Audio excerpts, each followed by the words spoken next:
coming on a Saturday afternoon. Thank you for coming. We've got a quorum, and it is time to start the meeting. I'll call the meeting to order. Today, we are here to listen to deputations on the retirement of pre-Euro 4 diesel commercial vehicles. Now I'd like to invite the deputations and also the officials to come in. Thank you. 感激各位嚇，撐到底啊！請大。I'd really like to thank you. Please sit through the meeting till the end. That is at 6 p.m. 3分鐘，唔係4分鐘。唔係呢個議員，嚇嚇，你到時睇下使唔使講呢個，俾佢哋講晒先算啦。剩翻幾多，你到時睇情況啦。議員可能就咁樣俾官員兩個官員就算。係咯，係。啊，仲有方剛議員。哎呀，方生啊，哎呀，真係多謝佢。方剛係咪 member 嚟㗎？係㗎，係嗰兩個唔係啫。佢哋唔係喎，方剛唔係。係，佢直嘅，不過話咗我哋開頭都唔敢騷擾佢，話佢一早就已經話實。幾響應你啊！我哋嗰個 WhatsApp 告急，唔可以亂用，不過你告急牌。告急啊！我哋今日告急有用嘅，不過希望佢哋堅持得耐啲。喺呢度出嚟，多謝各位委員響應秘書處告急。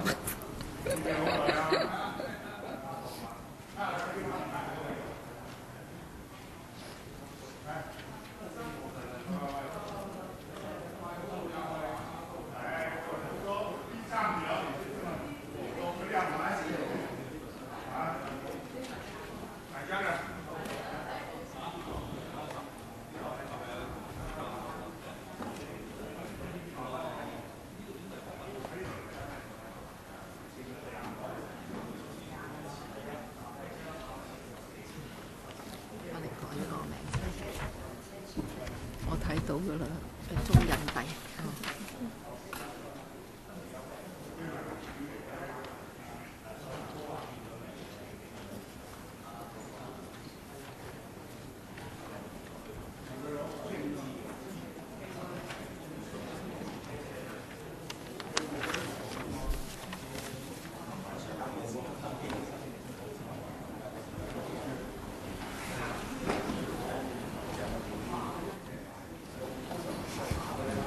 啱啱出咗，係好啦，請 Deputations which are attending the public hearing today, please be seated now. 請大家就座下。Please be seated now. If you'd like to greet each other, please do so outside the room. Thank you. I'd also like to ask you to silence your beeping devices or mobile phones or tune them to the vibration mode. I'd like to welcome the deputations and residents again for coming to the public hearing today. I'd like to first of all let you know that your submissions and also your oral representations here are not covered or protected under the Legislative Council Powers and Privileges Ordinance. And each deputation will have 3 minutes to speak. I will first of all invite the deputations to speak, and in the remaining time, we'll ask members and officials to have an exchange with you. They may also respond to your views. Altogether, we have 46 deputations at this meeting. And first of all, I'd like to call upon the Taxi and P.L.B. Concern Group, Mr. Lai Ming Hong, to speak. Mr. Lai, over to you. Thank you, Chairman. Good afternoon. I have already submitted a paper to the meeting. I wouldn't go into the content of that paper, but I'd just like to make one point. This paper was given to me by the administration, and I have done the mathematics. If, according to my calculation, if the administration's proposal will just be reverted, the more polluting vehicles should receive a higher level of compensation. If you are pre-Euro and Euro 2, they will take up 40%, but then the pollution can be reduced by 74%. Therefore, I think that my proposal is well-based, and this is for the reference of the administration. Now, we seem to have this tug of war, and I don't know for how long the delay will be. But in fact, we'd like to tackle pollution in Hong Kong together. I also hope that within the industry, if there are people asking for hefty or exorbitant compensation, they should not do so, because after all, we are spending public money. And I'd just like to see air quality improved in Hong Kong. I hope the administration will consider my proposal to see whether it is feasible. What I'm proposing is the more polluting vehicles should receive higher compensation so that they have a bigger incentive to replace their vehicle. If you can do that, then pre-Euro and Euro 1 to 3 will be replaced, and 74% of our pollution in the air can be reduced. Thank you very much. Thank you, Mr. Lai. Secondly, Mr. Edwin Tong, Vice Chairman of Clean the Air.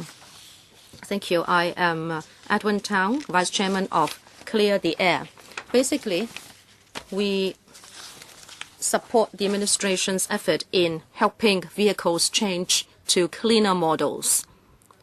But we'd like to propose one thing, and that is Euro 1 and 2 should have a red plate. Euro 3 should have an amber plate. And Euro 4, green or white plate. And Euro 6 and 5 should have a green plate. Why? This is because we'd like you to set up air quality control zone. And where are we talking about? I'm talking about the highly polluted areas, Nathan Road, Hennessy Road, and Canton Road. The most polluting vehicles should be prevented from into these people-packed areas. Secondly, in the environment protection laws, they have not been updated for over a decade. They should be improved upon so that Hong Kong can abide by international city standards. Now we are already lagging behind, and we are lagging behind people around us. Also, we propose that the administration should adopt both a stick and a carrot policy.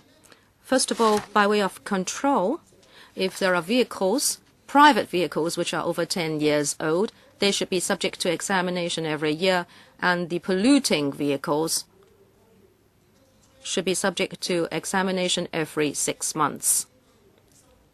So they are constantly maintained and upgraded, and at least within the periods stated by the administration, they should function properly and they should not pollute the environment.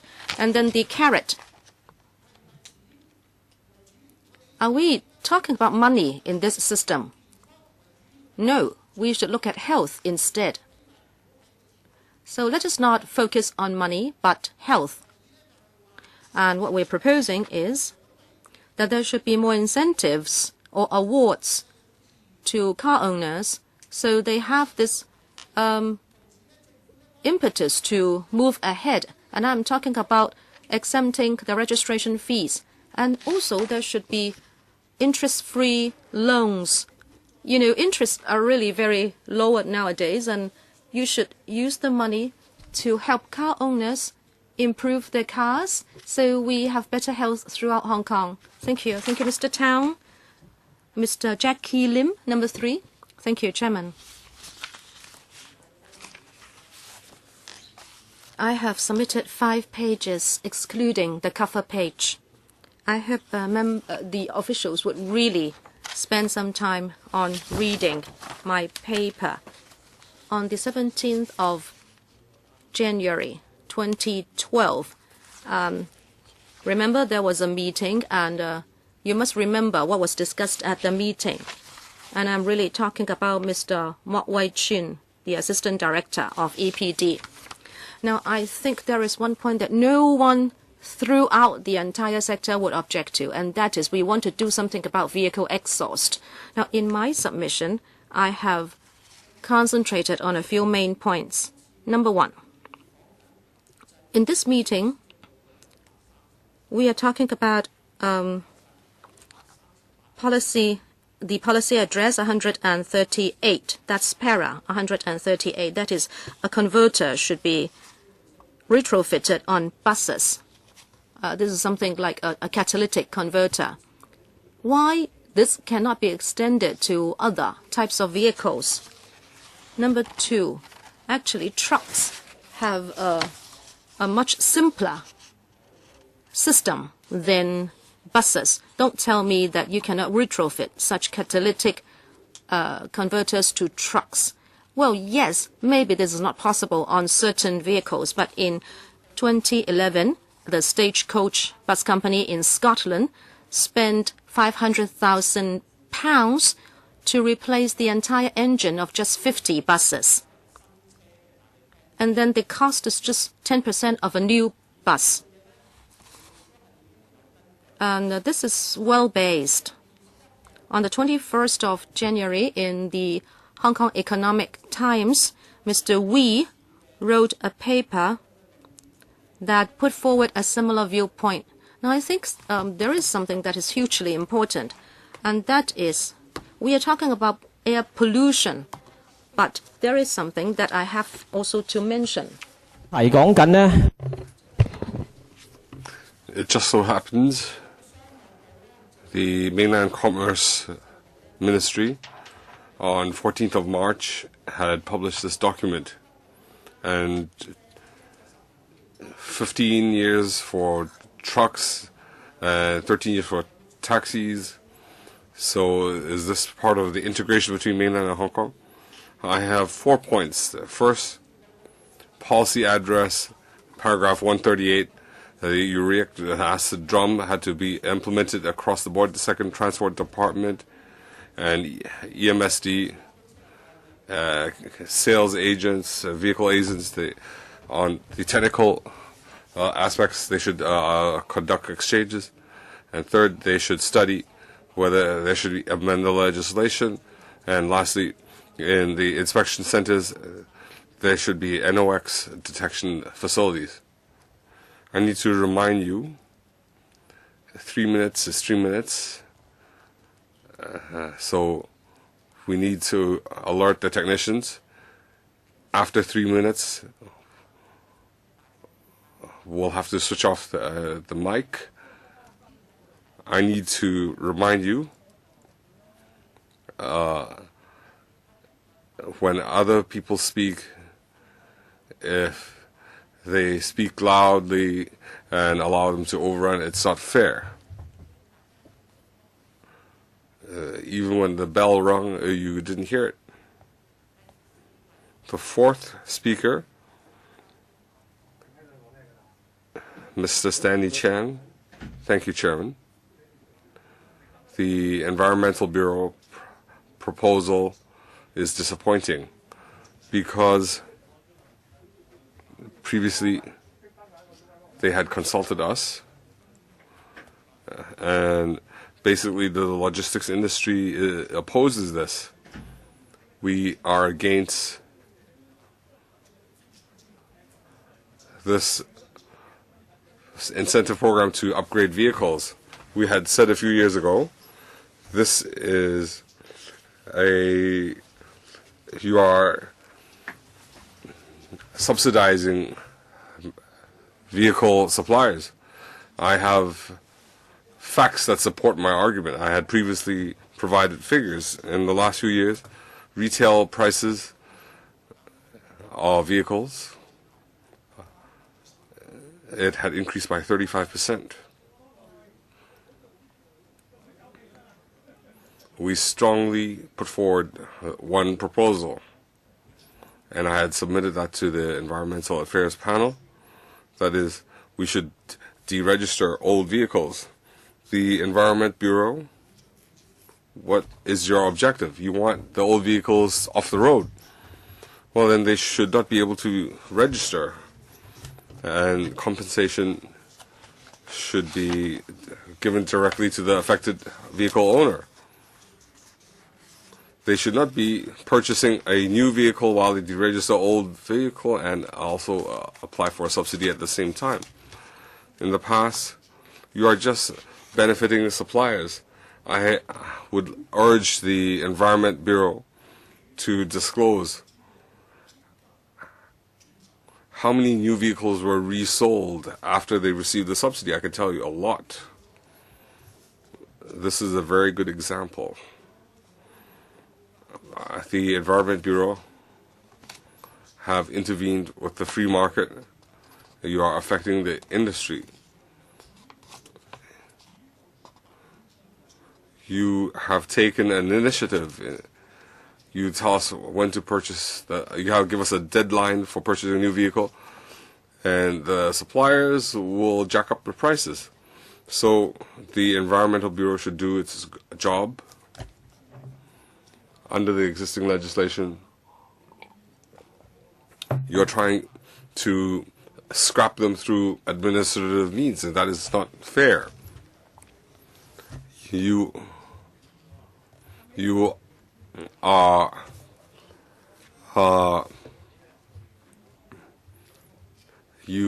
are painting us in a negative picture by labeling us greedy. Next, we have Mr. Jiuman Leung from Democratic Alliance for the Betterment and Progress of Hong Kong. Air pollution is a fact. I think all stakeholders support improving air quality in Hong Kong, but each stakeholder, how much should they do and how much can they do? Regarding the 10 billion subsidy to scrap 86,000 pre-Euro 4 diesel vehicles, if the government wishes to improve roadside air quality, we support that. But the vehicles you're trying to scrap are professional drivers' tools. A professional driver, if they have to purchase a vehicle, retrofit a vehicle, before the vehicle is even sets a foot on the ground, they have already incurred a heavy expense. So it would be very difficult to get a mortgage. How can you expect young drivers to enter the field? So the government is not a scrap dealer. They should not squeeze the incentive levels, and the proposal is not accepted by the industry. Another unfair issue is the government have set a 15-year retirement deadline for vehicles, but for post-Euro 4 vehicles are not included. But according to government figures, even commercial diesel vehicles that reach their retirement age but have not reached the 15-year deadline, these double standards will lead to confusion and also make vehicle owners feel it's unfair. The administration needs to think it through. The DAB thinks the government is able and competent, so it should not look at it from economic perspective. The 10 billion should be spent rationally. Thank you. Next, we have Mr. Stephen Chan from Logistics Association. We are the Logistics Association. The Logistics Association, the majority of our members are in the freight forwarding logistics business, so we can't represent all commercial drivers, but regarding the scrapping of pre-Euro 4 diesel commercial vehicles, we do have some views. We feel that if the government wishes to do this, we have to balance livelihood and environmental issues. So the proposals we're putting forward are based on economic considerations. Compared to the old scheme, we feel the new scheme, the incentive is not that high. It's very hard to have owners accept it willingly. So we suggest that it should be a 20% increase of subsidies. The 18-20% should be increased to 22%. For replacing a vehicle should be increased to 22-36%. Some 70% of our respondents feel that there should be exemption for first registration tax. So we would prefer exemption of first registration tax. Second, some of our members feel that if pre-Euro 4 diesel vehicles cannot be registered, could that be extended a year or two? That would allow the old vehicles to operate another year or two. And for new vehicles, that have to be retired in 15 years. Well, we feel that is negotiable. The lorries maintenance, trucks maintenance is pretty good, so it should last more than 15 years. Their performance might be even better than poorly maintained new vehicles. So if you force them to retire, it's not in the spirit of environmental protection. So we would like to see the retirement age increase to 17 years. So we do have a reason for that, to improve air quality. After 15 years of service, the annual inspection of vehicles could be tightened because drivers or owners need to understand they need to expend some cost to extend the retirement age by 2 years. Mr. Chair, from Hong Kong Guangdong Transportation Association, we feel that this policy does not need to be connected to the purchase of a new vehicle. Well, whether I purchase a new vehicle is not related to whether I scrap a vehicle. To enjoy a higher incentive, I need to purchase a new vehicle. Well, that is not logical. It should not exist. Just now, we heard some speakers say that it leads to vehicle suppliers benefiting. Second, because the government is changing policy, a lot of people will leave this profession. Whether they will employ people, they would have to pay, if they are vehicle owners, they will opt out of the business, switch careers. So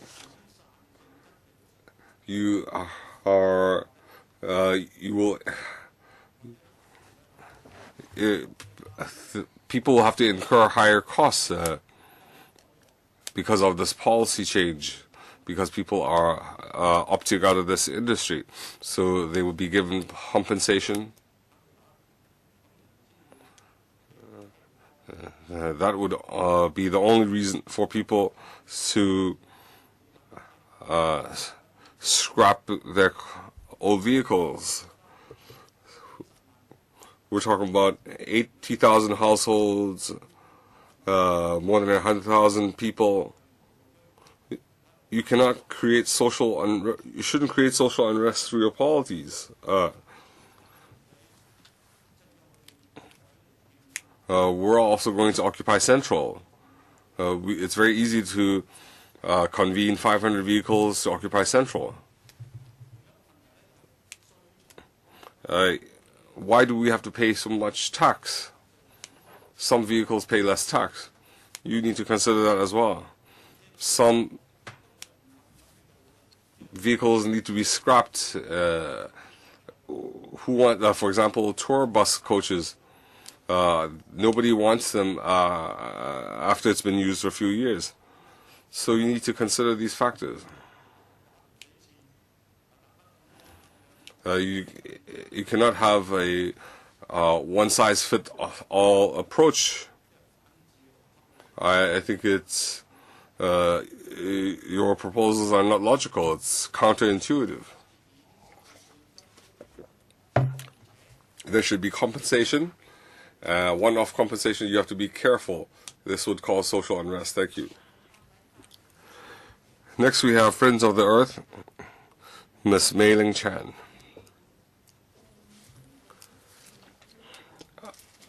I have one goal, one principle, and two consensus. The first, protecting health. In this incentive plan, the environmental groups, the government, the public have the same goal. That is, we like to scrap the pre-Euro 4 diesel commercial vehicle, and we also like to meet the 2020 air quality goals. We also need to have a polluter pay principle. The incentive plan will amount to some 10 billion.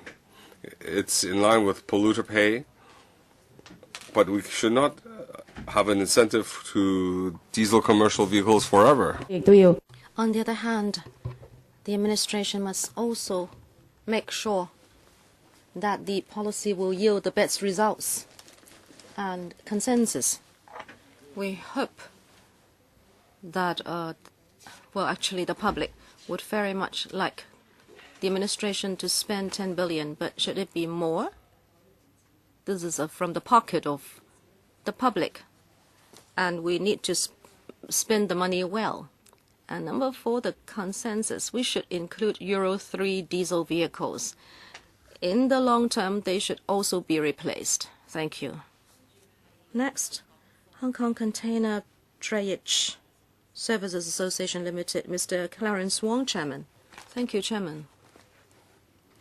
The association supports environment protection. I also support the objective stated by the Friends of the Earth, and that is health of the public. But then you also have to be mindful of our survival. We have to be pragmatic. We face a lot of competition from around us, and the shippers are not going to be able to afford the installments to be paid for a new truck. So the Environment Bureau must act with caution. As Mr. Chair Long was saying, there might really be some violence if you just continue like this. And then there is this consensus in our industry. We have that pre-Euro and Euro 1 should have 30% compensation, and Euro 1, Euro 2, 35%, Euro 3, 40%. This is our consensus. I hope the Environment Bureau will consider this. Also, if there is not enough compensation this time around, let us tackle pre-Euro and Euro 1 and 2 first. And perhaps you should allow Euro 3 to be operated for the moment. Thank you. Next, the Chamber of Hong Kong Logistics Industry Limited, Mr. F.C. Chan. Thank you, Chairman. Before I speak on the submission, I'd like first of all to say it is very unfair. Why is it that members can filibuster for dozens of days, but we are dozens of deputations here, and each of us only have 3 minutes? Chairman, please reflect upon this. This is grossly unfair to us. I have already given a written submission, and I will not repeat the contents. Now I'd just like to make 3 points. I know that Chairman and a few members went to South Korea on a study tour. You looked at waste management, and you also placed emphasis on the facilities. However, perhaps you have neglected the most important thing, and that is the source of the waste and the source of the exhaust. Here, I'd like to ask a question. Publicity and education. That is for the public. I think that should be the first point. How do you know, or how can you allow the public to know which facilities to use and not to use. Number two, I like to refute certain arguments on the behalf of the industry. Are we greedy? Some green groups also criticized us. But think about this. We also breathe the same air. Is it that we are second-class people? And also, maybe you don't know this. We have to subject our vehicles to annual examination. This is what the law requires. We are doing it according to what the law requires. It is just that you want to enhance air quality. Yes, we support it. We agree. We think this is good for us and for our next generation. But if you are going to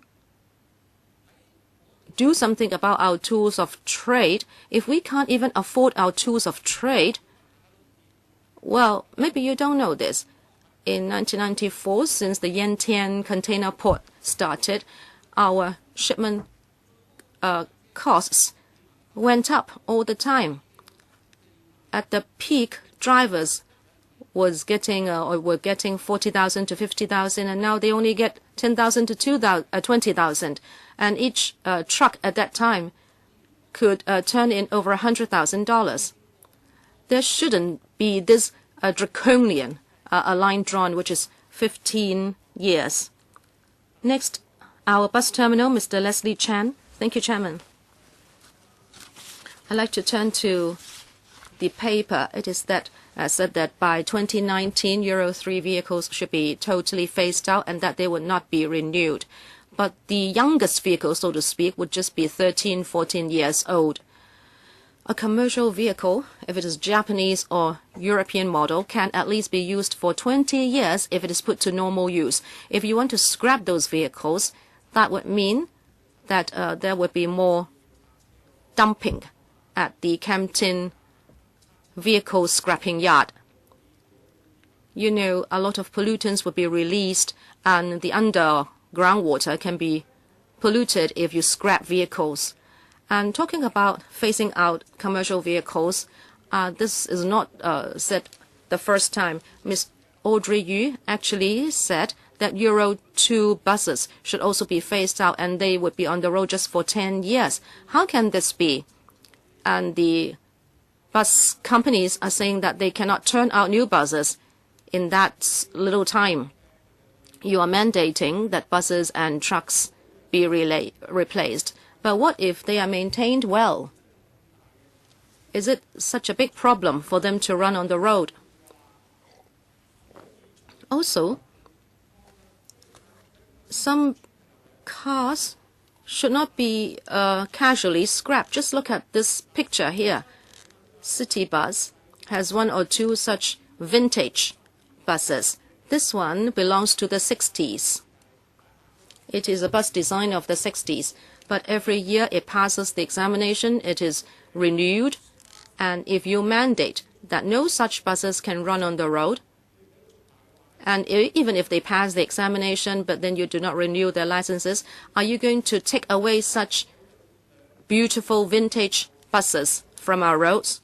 Why is it that private cars were able to get a renewal after 20 years without passing the polluting limits at that time? Is it that you want us to purchase such fake vintage buses like those in Guangzhou? We are already tearing down a lot of relics in Hong Kong, and fake relics are already all over the place. This is a fake relic. This is in Guangzhou. If you do this, it would mean that people would go for cheaper models, and the car owners would say, if all the cars have to be scrapped after 15 years, then why would people want to spend money on the maintenance? Just look at Macau. They are using cheap buses, and these buses are prone to break down on the roads. So you should not mandate a replacement at a certain year. Thank you. Next, Ms. Kwang Sam Yin from Clean Air Network. Thank you, Chairman. Actually, diesel commercial vehicles are a major source of air pollution in Hong Kong, and the WHO has said that this is cancer causing. A recent Switzerland study told us that if you live near the road and on the lower stories, you are subject to cardiovascular diseases, and you have a much bigger chance of contracting these diseases because of the exhaust on the road. Hong Kong is a densely populated and built-up city. There are people who work along the roads. There are people distributing pamphlets and newspaper vendors, and there are shopkeepers. They also, people also go to work and go to school. So if we always use our roads, and if that is already what is happening in Switzerland, then you can consider what happened in Hong Kong. According to the Hong Kong U, last year, the social cost resulting from air pollution was such that it was $39.6 billion, and 3,000 people had premature death because of air pollution. And these old diesel vehicles are responsible for 80% of the release of particulates in our air. And in 2007, the administration has started to talk about this, but unfortunately, we are still stuck at the discussion stage. There has been numerous delays, and it would mean that 3,000 lives are lost, and also 100,000 hospitalization days, and also people get flu and also cardiopulmonary diseases and a lot more. So I think the public do not want to wait any longer for clear air. We don't want to see any improvement coming in only in 2016. The replacement deadline should not be set at too late a stage. We hope the entire timetable can be advanced by 1 year to protect the health of the public. Clean Air Network agrees to the double-pronged approach adopted by the administration, and that is user pays, so you can control the subsidy program, so you can replace these high-risk vehicles. All along, Hong Kong policies are economy-driven. Environment and health costs are usually borne by the entire public. Clean Air Network hopes that while the taxpayer pays this time around, they do not want to pay with their health at the same time. We hope we can adopt the plan soon for the sake of clean air. Thank you. Next, Mr. Yang Kwok Kun. Thank you.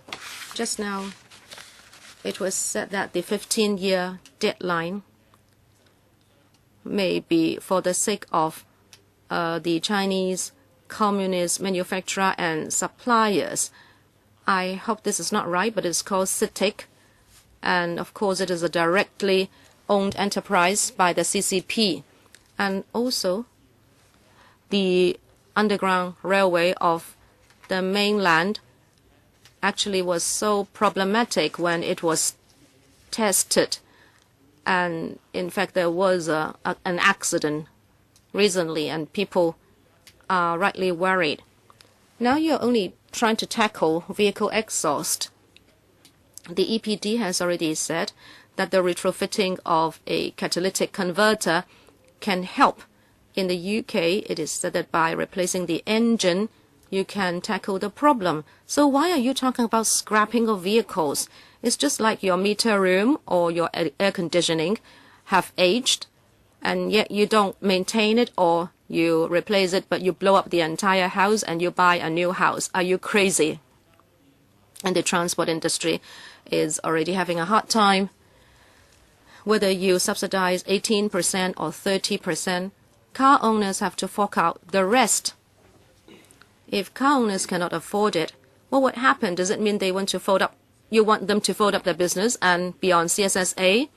And in the last two subsidy programs, car owners have already said that the car dealers took the opportunity to charge them hefty prices. And in the end, again, this time around, the car dealers are going to gain. And still, if you still want to launch the scheme unilaterally, come clean. Just say that this is a direct transfer of benefits. Why do you want this consultation if that's the case? And what the administration should do is to improve the business environment of the transport trade. Instead of launching car replacement schemes to add to the burden of car owners. I think the proposal should be deleted, and I agree with Lam Hong Tak and Mr. Chen Ka-lok. Thank you. Next, Mr. Marcus, Chair from New People's Party. I'm from the District Council. The New People's Party supports the objective of the administration to provide cleaner air, and the entire society should pay the price together. But then we must abide by the principle of user pays and also the interest of the operators. You already had a cap of emission for the power companies, and you're asking them to turn to cleaner fuel. In your paper, it is said that air quality has somehow improved, but then you said also that roadside air quality has dropped. Now, what is the difference between the two, and how effective have your measures been? I think the administration needs to give an account to the public, and you should explain the details of your plan. According to your paper, pre-Euro and Euro 1 to 3 diesel commercial vehicles would be at a number of 80,000. Would there be scrapping yards enough in Hong Kong to scrap all of them at one go? Some old car owners are afraid that the subsidy would not even pay for the scrapping fee. And the industry has also said that scrapping yard would also jack up their prices. It is also said that car dealers would again exploit the opportunity to increase the prices of vehicles. Why can't it be conducted in phases? To take Singapore as an example, they have been improving air quality, and on last month they had a incentive program to phase out their diesel vehicles. So could we allow the same in Hong Kong, to have it happen in phases? We now have some 30,000 diesel commercial vehicles. They make up 23% of the commercial fleet, but particulates emissions are some 66%. So could you take reference from Singapore by phasing out the old vehicles and reduce pressure on the scrap yards? The government will calculate the incentive based on a commercial vehicle assessment. So the more polluting vehicles get less incentive. So in the short term, has the government considered that the large fleet of retiring vehicles will have an economic impact? We would like the government to maintain communication and enhance transparency. Thank you, Chairman. Next, we have Mr. Lam Hoi Dat, Hong Kong Container Tractor Owner Association. The association, basically all our members, agree on scrapping old vehicles, but when the policy is implemented, can it balance the commercial and environmental concerns? The government policy, first of all, there is a deadline, so we have to surrender our license by a certain deadline. But I think it's not fair, because our fleet, when it was imported into Hong Kong, they had complied with all Transport Department requirements. So we've been operating legally. And now the government has a new environment policy. They have restrictions. But can the industry adapt? I would like legislators to consider this. And in referring to the government paper, it says we need to have larger economic incentives, but if you refer to the 2007 and 2010 program, it wasn't that effective. The first economic incentives, if you surrender the license, you would receive 70,000. On the second occasion, you would receive 80,000. But on this occasion, the oldest vehicles, if they are surrendered, they would only get $60,000. So if you look at the information, they have just withdrawn the deadline and require the vehicles to retire in 3 years' time. So the oldest and the most polluting vehicles, why are they still operating on the road? It's because the owners cannot afford to change vehicles. In the last few years, we had competition from southern China and business dropped. So owners were forced to continue to operate on very thin margins. The compensation is sufficient. It's not sufficient. A Euro 5 truck costs about $1 million. Now, according to the government incentive, it's of tens of thousands to 100,000. It's not enough to attract them to buy a new vehicle. Next, we have Mr. Yip Ewing from Civic Party.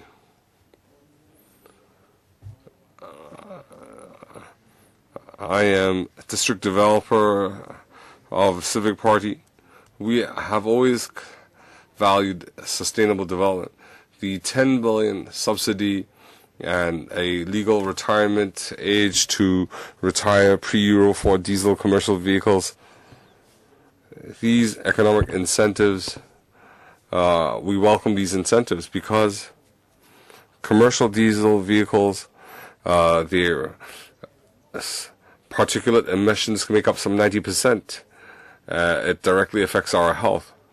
And by scrapping all pre-Euro diesel vehicles, pre-Euro 4 diesel vehicles will improve air quality. It will reduce the number of suspended particulates. And it will also bring down the roadside air quality. It would also bring down the airside road quality measurements.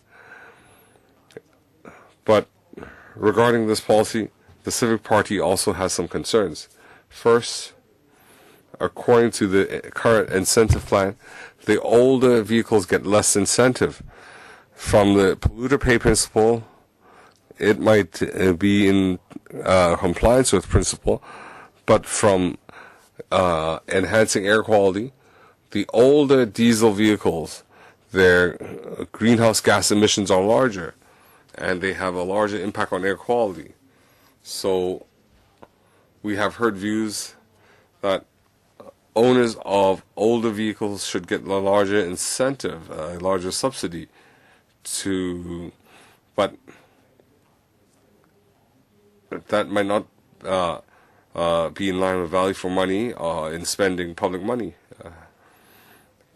But a commercial vehicle that has been in use for a dozen years, the owner might have accumulated sufficient profit to upgrade his vehicle.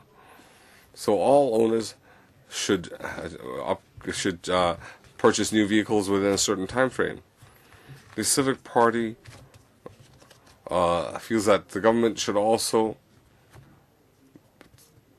take care of the disadvantaged groups. The subsidy should be some 30, 40, 50%. But the Civic Party feels that this large subsidy increase would lead to a large scale of vehicle purchases, and we would see a lot of scrapping of old vehicles.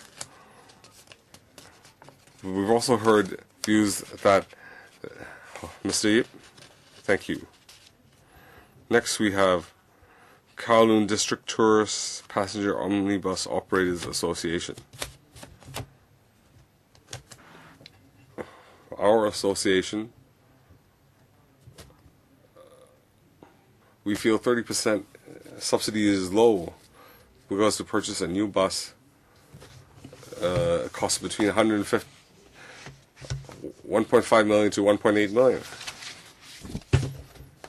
So your subsidy is on the low side. If we have to scrap a vehicle in 15 years, it's not worth it. We should have 50% subsidy. Thank you. Next, Mr. David Chan. I'm Hong Kong District Tourists and Passengers Omnibus Operators Association, David Chan. We are non-franchise buses operators. Ever since the introduction of Euro 3, our vehicles can run until 2019. And it can even be further extended. The government has introduced a new policy. Our vehicles could have run an extra 6 or 7 years, but now it has to be scrapped. So the use of our vehicle has come down 40-50%, and we feel it's a waste. Euro 3, these were recommended by the government. We couldn't foresee that the government now is asking us to scrap the vehicles, and it has put great pressure on our budgeting. So I hope you can understand whether this subsidy is sufficient. I suggest that we need some 40-50% subsidy. We support the vehicle upgrade policy. Next, Mr. Leo Yip. Thank you, Chairman. I'm a representative from Yuen Long. We're talking about Euro 4 diesel vehicle. We welcome this policy. Our industry has frequent upgrading of vehicles. We have a higher frequency of vehicle replacement. We support this. The market needs it as well. But the administration has drawn the deadline for Euro 2 vehicles at 30th of June. But now they also have a 10-year deadline. So it's contradictory. That is, the 10-year scrapping deadline, it seems that it's not endorsed. We're still waiting for approval. But some of our industry colleagues, they are waiting for this 10-year policy. So all our assembly workers have no work because there are no new vehicles. So Transport Department should tell the industry clearly if there is a 10-year subsidy,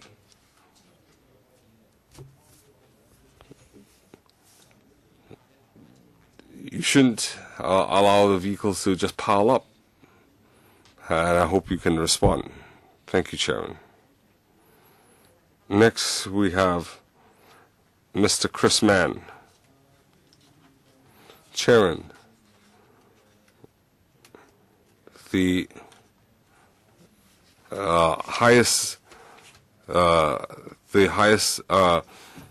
best vehicles that we can purchase are Euro 5 diesel vehicles. But I would like to focus on maintenance. Our colleagues that have upgraded, they tell us in the past we could take it to garages, they could fix it quickly and cheaply, but these environmental friendly vehicles, they cannot be fixed. They just stall. They have to be taken back to the manufacturer.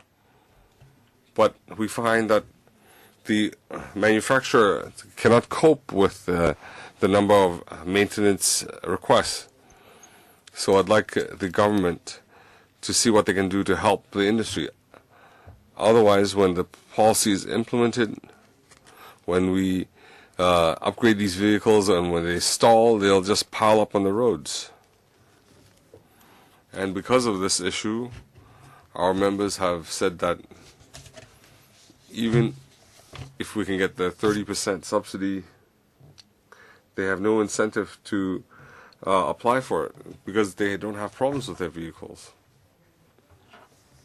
So I'd like to remind the government that the new environmental friendly vehicles, if they don't get regular maintenance, they might not be better than Euro 3 vehicles. Next, Mr. Tang Ching Leong.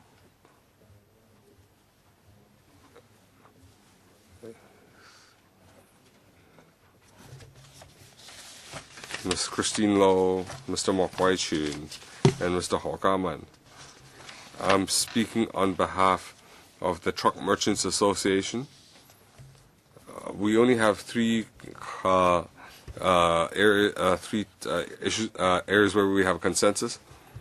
We will work with the government, and we will like to see the policy implemented as soon as possible. That's all. Thank you. Thank you. Next, the Motor Transport Workers General Union. Mr. Lam. The General Union is of the view that the replacement of vehicles pre-Euro 4 is a high-handed policy because you have not considered the situation of individual operators. Often we are owners and drivers ourselves. If you implement that policy, such drivers cannot continue to operate, and something very unreasonable will come to pass. These drivers will be phased out and there will be monopoly by the conglomerates. The industry's ecology will be totally destroyed by the administration, and there will just be monopoly by the conglomerates.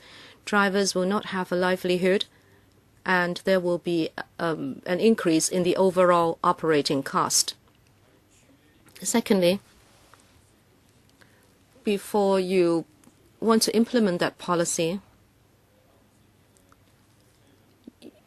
you should not just look at pre-Euro 4 vehicles. And apart from giving emphasis on the environment, you seem to spread negative messages about health, saying that the industry is a polluter.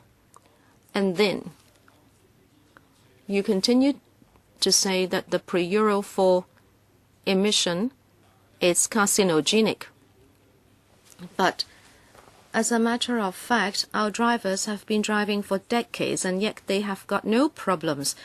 And you don't give people all the data. What about the health of commercial drivers?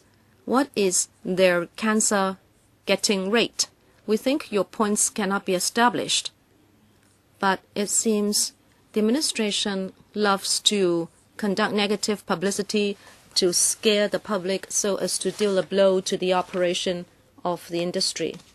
Many of our members are in vehicle maintenance. But if you are going to phase out pre-Euro 4 engines, they will have no vehicles to maintain. And Euro 4, Euro 5 cars will only be looked after by the manufacturers because they do not transfer the technology to smaller maintenance garages. And therefore, these maintenance people will have a livelihood problem, and yet they do not get any compensation. So they think it's very unfair. They believe the administration has not helped them. Thank you. Mr. Chao Singh, dealing in fresh fruit logistics. I love a blue sky, white clouds, and clean air. I love a clean living environment. But you must understand the transport trade. Because of competition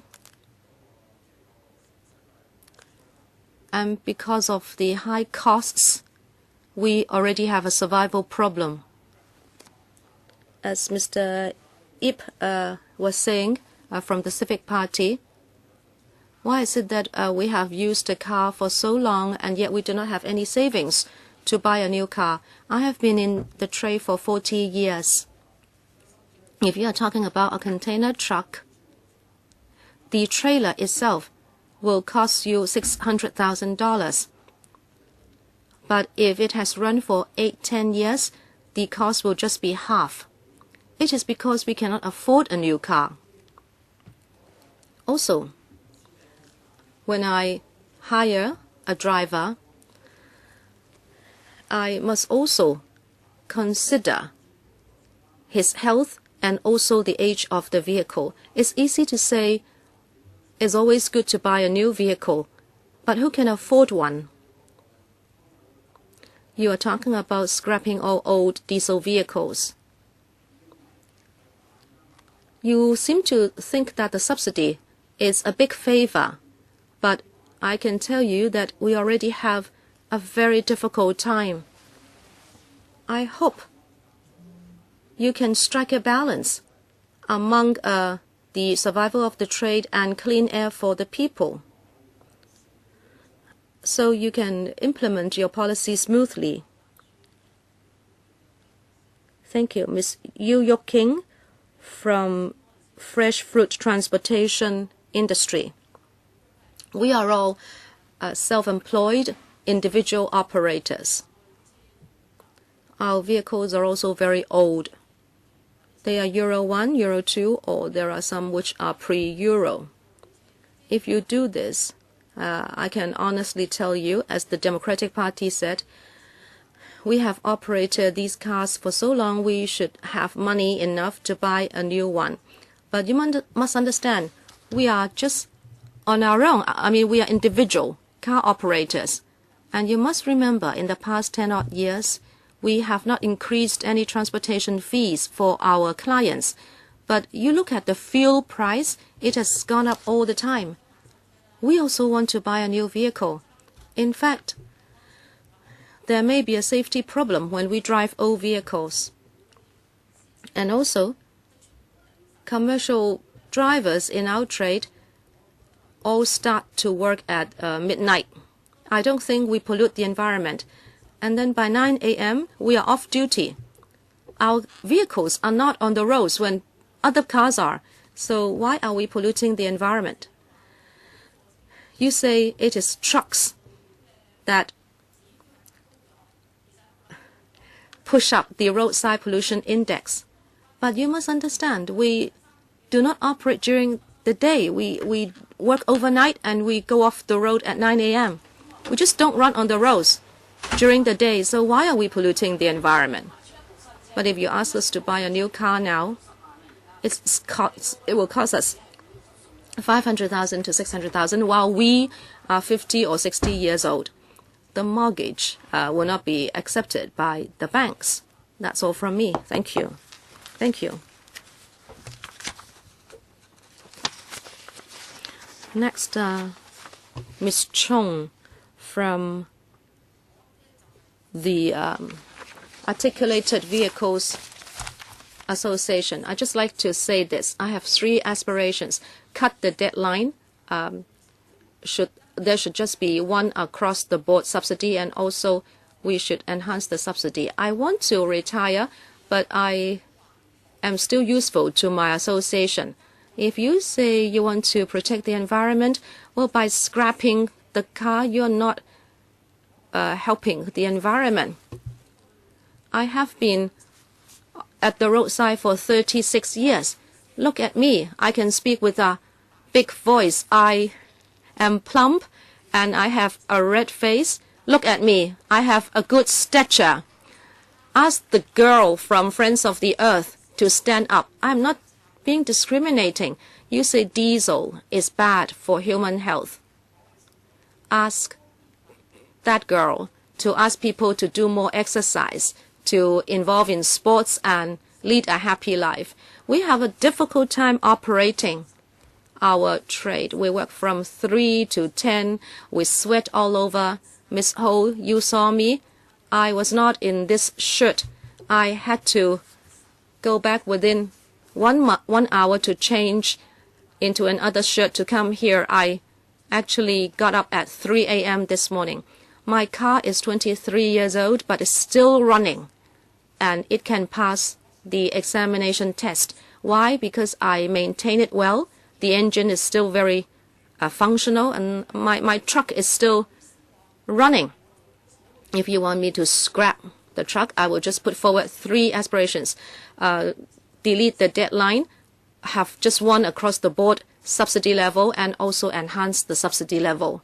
I hope members, officials, and colleagues will understand us. I don't want to retire. If I retire, I will die. I have to have occupation. If you take away my occupation, do you want me to die? I'm already over 60 years old. I can run around and get busy. That will be good. If I don't go out, I sleep until 9 a.m. at home, and people will come to say, hey, old lady, get up. And I will have aches all over the body. I handle hundreds of cartons of fruit every day. This lady beside me has to maintain a whole family. She is a great mother. Thank you. We may not be very gentle speaking, but bear with us. Thank you. Next, Mr. Yun Chang Fong from Trucks Workers. Indeed, I am Yun Chang Fong. We have got a submission for the meeting, and I will now repeat the contents of that submission. I'd like to give you a concrete example, members.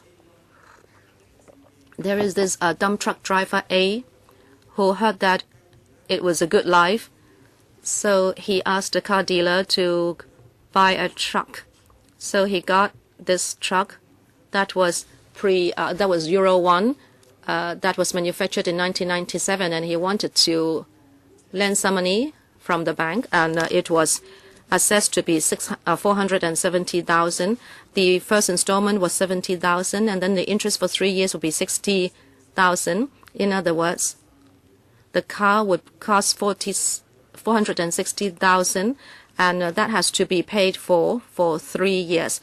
And every year he has to pay 128,000, and also insurance for 10,000.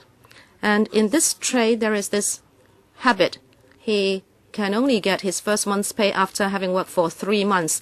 In other words, he has to pay the fuel cost for 3 months and the 3 months installment. In other words, he has to fork out $100,000. That is, before he gets any money, he has to pay out 180,000 in order to embark on this job. In January, after the policy address was out, he came to me for help. He did not know what to do. He said, by November 2015, the car will be his after paying all the installments. But the administration is saying that on the 1st of January 2016, there will not be the renewal of license. Now, please think about this person. He has put in about $500,000 in his car, but what is he going to get back? And he said if the vehicle is going to be scrapped after the last installment has just been paid, what is he going to do? Is the administration asking the self-reliant people to be on dole? And on behalf of this A, I'd like to ask the administration, how much compensation are we talking about that is available to A? Members, please consider our views seriously.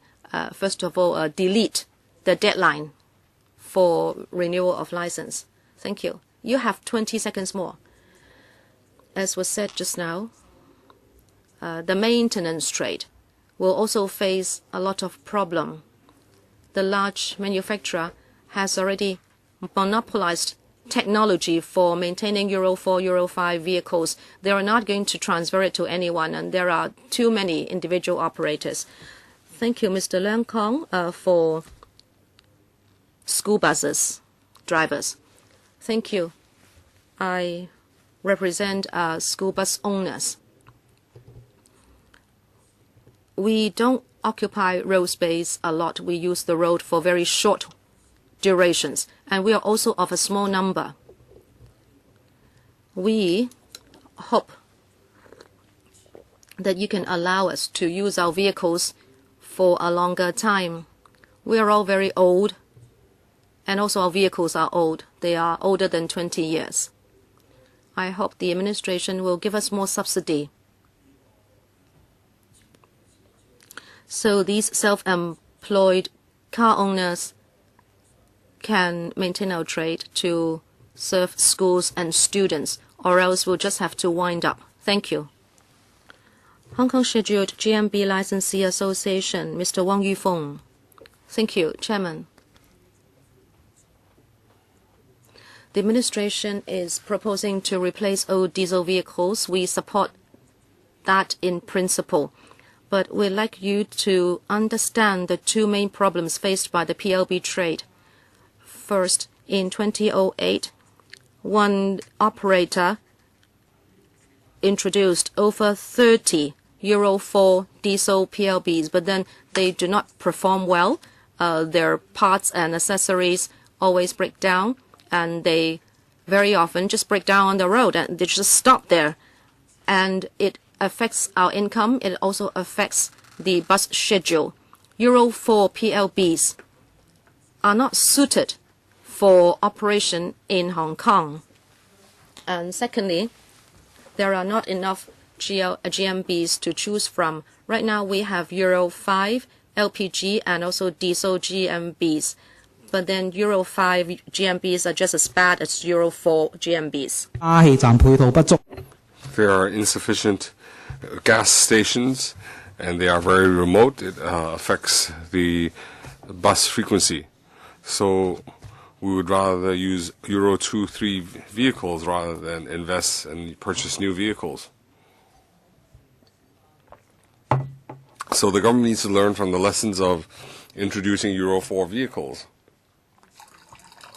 The government needs to, first of all, in scrapping old vehicles, the expiry date of old vehicles should be extended 2-3 years to allow the industry to introduce vehicles suitable to Hong Kong.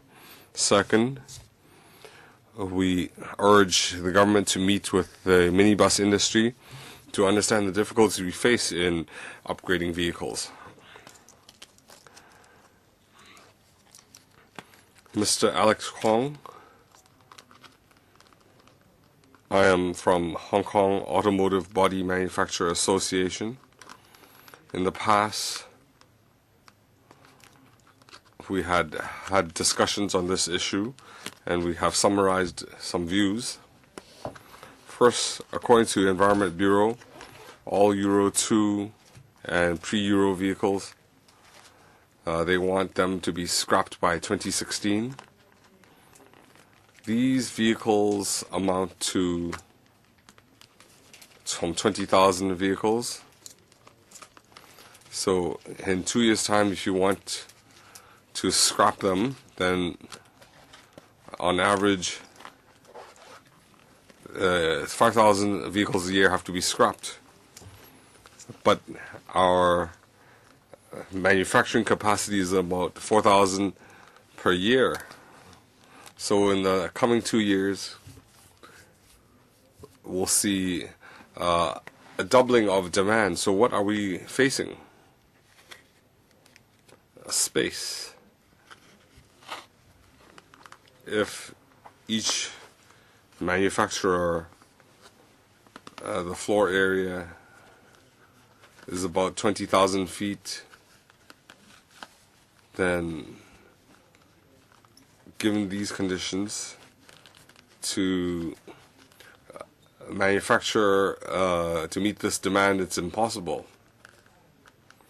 So we have a suggestion. Could the government consider set aside, could the government release industrial land industrial villages, industrial estates, for us to use on a temporary basis, then we should be able to manufacture, we could solve this manufacturing problem. We can discuss the details later. Second point, we have a shortage of workers throughout all the industries in Hong Kong.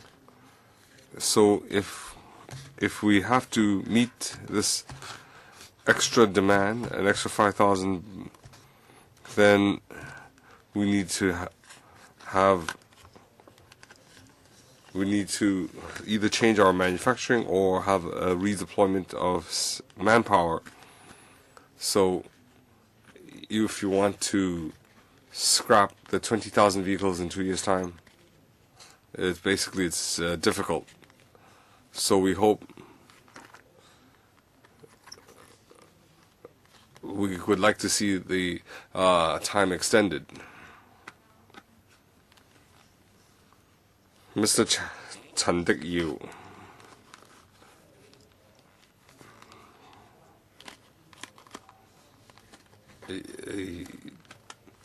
You are talking about a 10 billion subsidy, air quality problems, and then you will have to scrap 12,000 vehicles, and then we are running out of landfill space.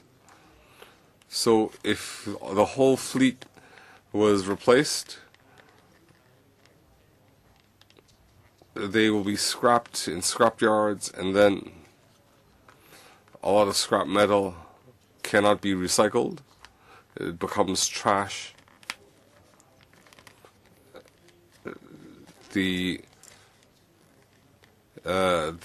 release of toxic emissions will increase by 5.1. 3 years ago,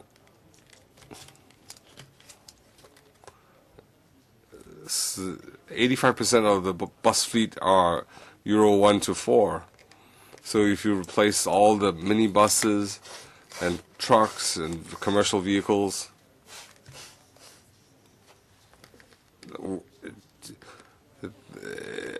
it would amount to 300 billion for some 5,000 vehicles. And we now have Euro 6. In a few years' time, you will say that Euro 5 is obsolete. So how will you deal with this problem?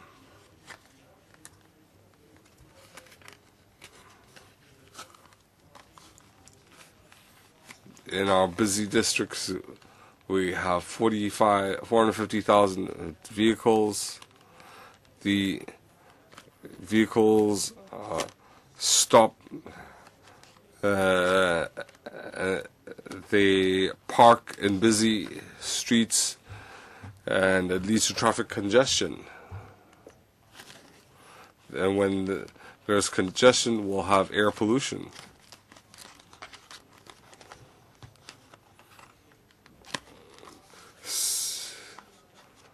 There are 450,000 private vehicles, but only 6,000 buses.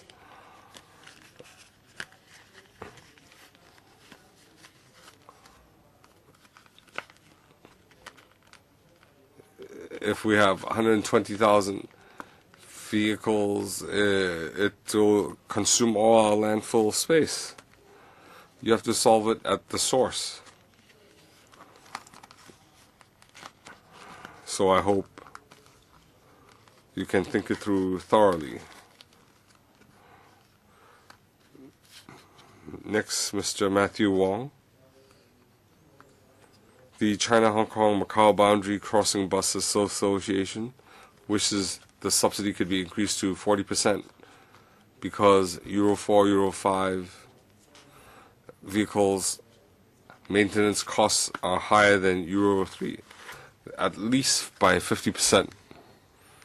So if the industry is to upgrade vehicle fleets, the maintenance fee will have a significant impact. So I hope the government subsidies can help relieve some pressure. I'd also like to mention the duty.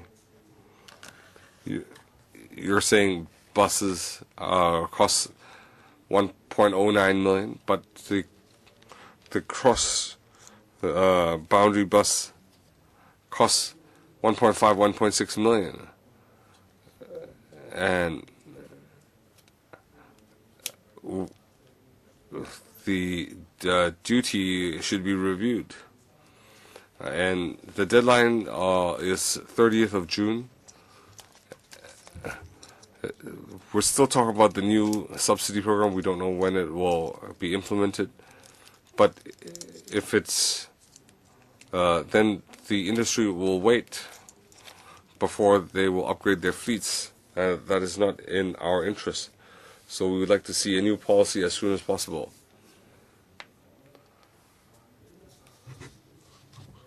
Euro 1 and pre-Euro 1 vehicles, should they get a larger or smaller subsidy? But Euro 1 or pre-Euro 1,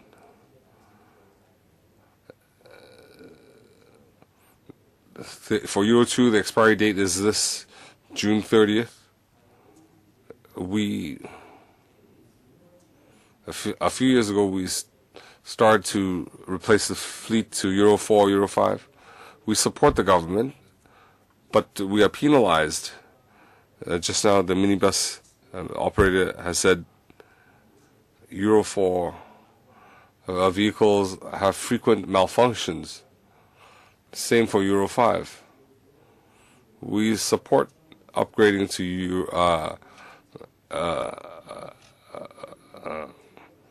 we are,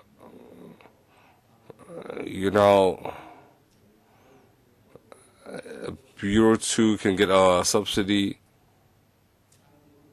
This is not fair to those who supported the government in the past. Thank you, Mr. Wong. Next, we have Mr. Wong Man-kyun.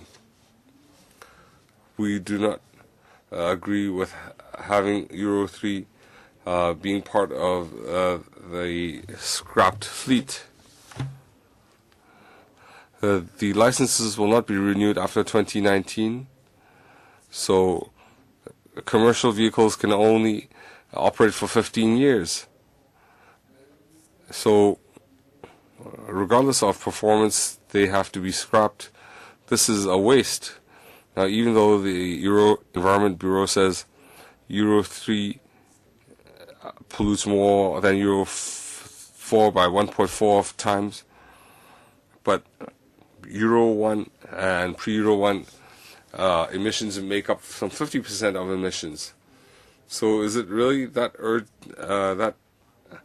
is there really a big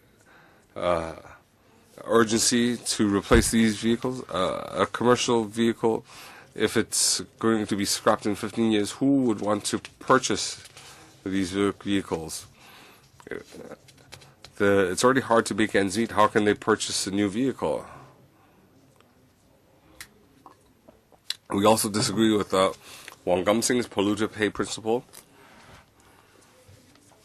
The newer vehicles get higher subsidies.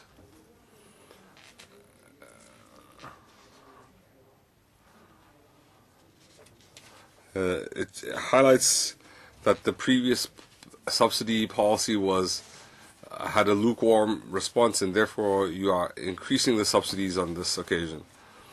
I repeat that Euro 3 vehicles should not be part of this scheme.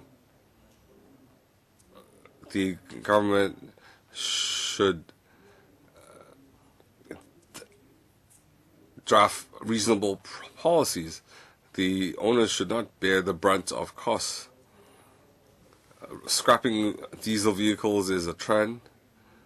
We heard a lot of support, but how do we define old vehicles? Shouldn't there be more discussion? We'd also like to highlight that with advances in technology, there is more concern for the environment.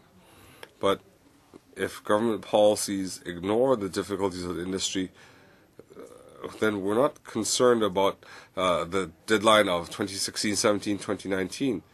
It's that diesel vehicle drivers and other drivers have to adapt to new standards. They will be facing the deadlines for scrapping vehicles. Okay, thank you, Chairman. Mr. Peter Mock, our association has 5 points, and other colleagues have mentioned that, so I'll be brief. The first is about incentives. The 30% subsidy should be enhanced to 40% or more. Second, as Mr. Wong said, the dutiable value, vehicles are taxed between the range of 740,000 and 1.08 million. We also have some double-deckers that have a higher taxable duty. So the government should look at this. The deadline on 30th of June 2013 should be amended. And fourth, maintenance. We would like the government to allow the technology to be shared for the maintenance of Euro 4, Euro 5 vehicles. And now there is no way we can ask for a lower maintenance fee. If the technology is transferred to smaller garages, then we'll be able to have maintenance done elsewhere. But then there is, of course, not enough space for operating maintenance yards. And also a small request. There are vehicles which can exist beyond 15 years, and some of them have a kind of historical value, and they are the so-called vintage cars. And they help to preserve the core values and history of Hong Kong. I hope you can allow these cars to continue to run on our roads so that they form part of the special characteristic of Hong Kong. Next, Mr. Lee Fong Lin. Mr. Kenneth Lee, Hong Kong Vehicle Transportation Association. We support environment protection and also this car replacement scheme, but we have some worries. The older the vehicles, the more urgent for them to be replaced, and there should be more incentives for such vehicles to be replaced. But the subsidy actually is inversely proportional to the age of the vehicle, and very often the car owners of such aged vehicles are also older. If you give them less subsidy, there will be a small incentive for them to replace their cars. And also in our association, many of us are individual operators, and the others are really micro enterprises. If you ask them to get a new vehicle, yes, there will be some part of subsidy. However, it will be difficult for them to get a loan or to fork out the rest of the fund. So can there be measures to help them get a loan?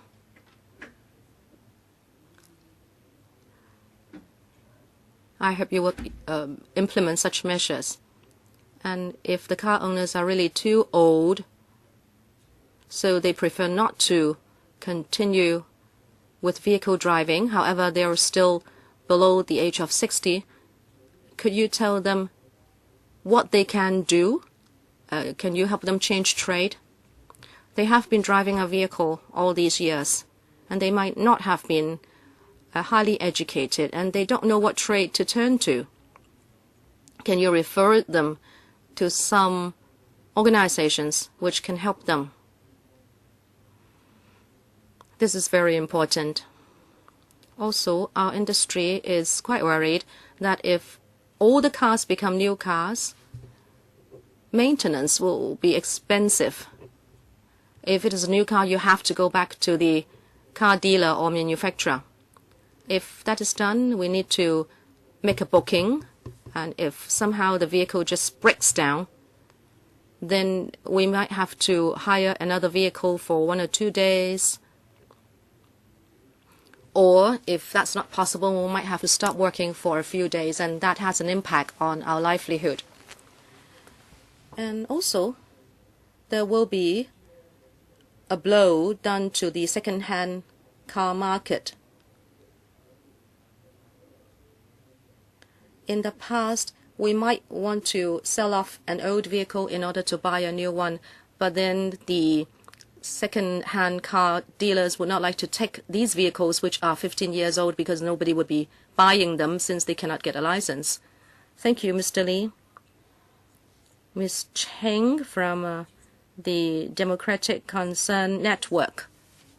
Good afternoon, members and chairman and officials. After the budget was announced, some citizens have banded together to operate a network platform for livelihood. I think what Hong Kong people don't like to be is to be human beings in Hong Kong. But today I'm very happy because I can see pro-establishment camp members, and in fact we have members from across the entire political spectrum. Originally, we were quite agitated, but now it seems these 70 members would help us, especially the lady who spoke at number 24 or 25. She was really encouraging. If there is any case for judicial review or the application for injunction, please contact me. My number is 5111-9079. I think a lot of the resources are mismatched. So why do we carry on like this? Why don't we make the best use of resources? Is it that we don't want to look after the logistics trade and other people anymore? $5 billion would be for education within the environment protection sector, and $10 billion would be for vehicles. So who is going to benefit?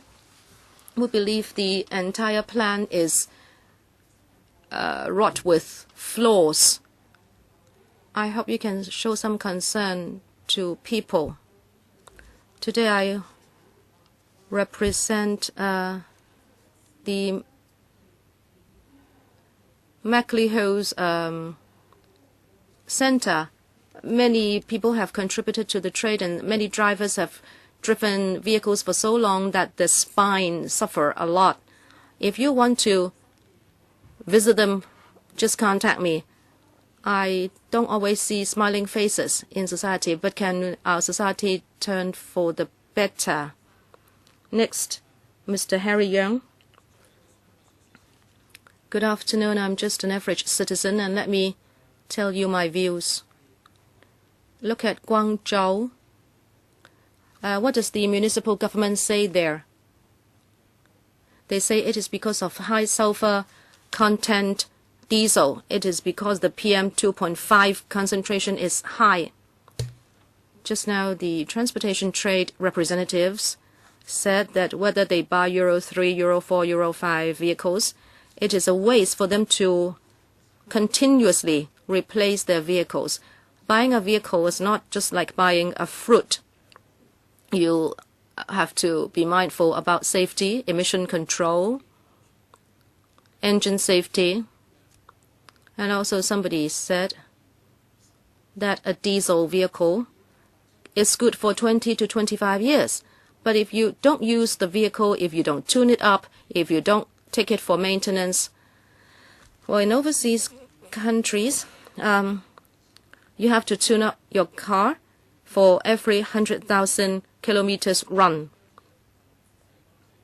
You clean the engine and you do other things for it.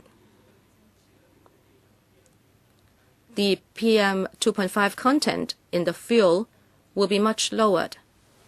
The administration is saying that $10 billion would be spent to subsidize the vehicle fleet, but it doesn't make sense. It's not pragmatic, you are not going to help everybody too much. Number 2, the administration is asking people to upgrade their vehicles.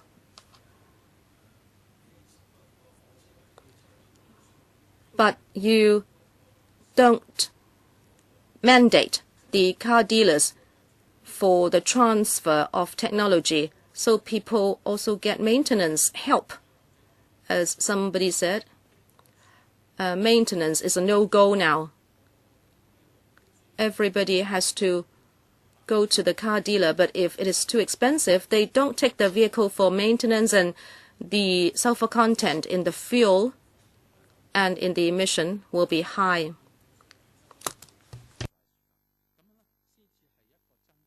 That way,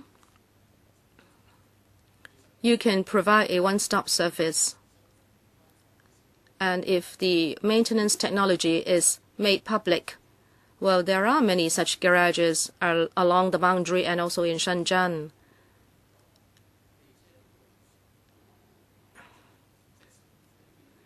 If the vehicles can run more smoothly, I'm sure the pollution will be lowered. Thank you. Kowloon Truck Merchants Association Limited, Mr. Leung Kan Kyun. Good afternoon, Chairman.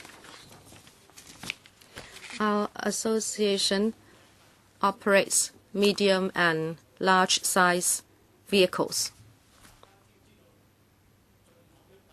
Do you know, to import a new vehicle to Hong Kong with just one axle,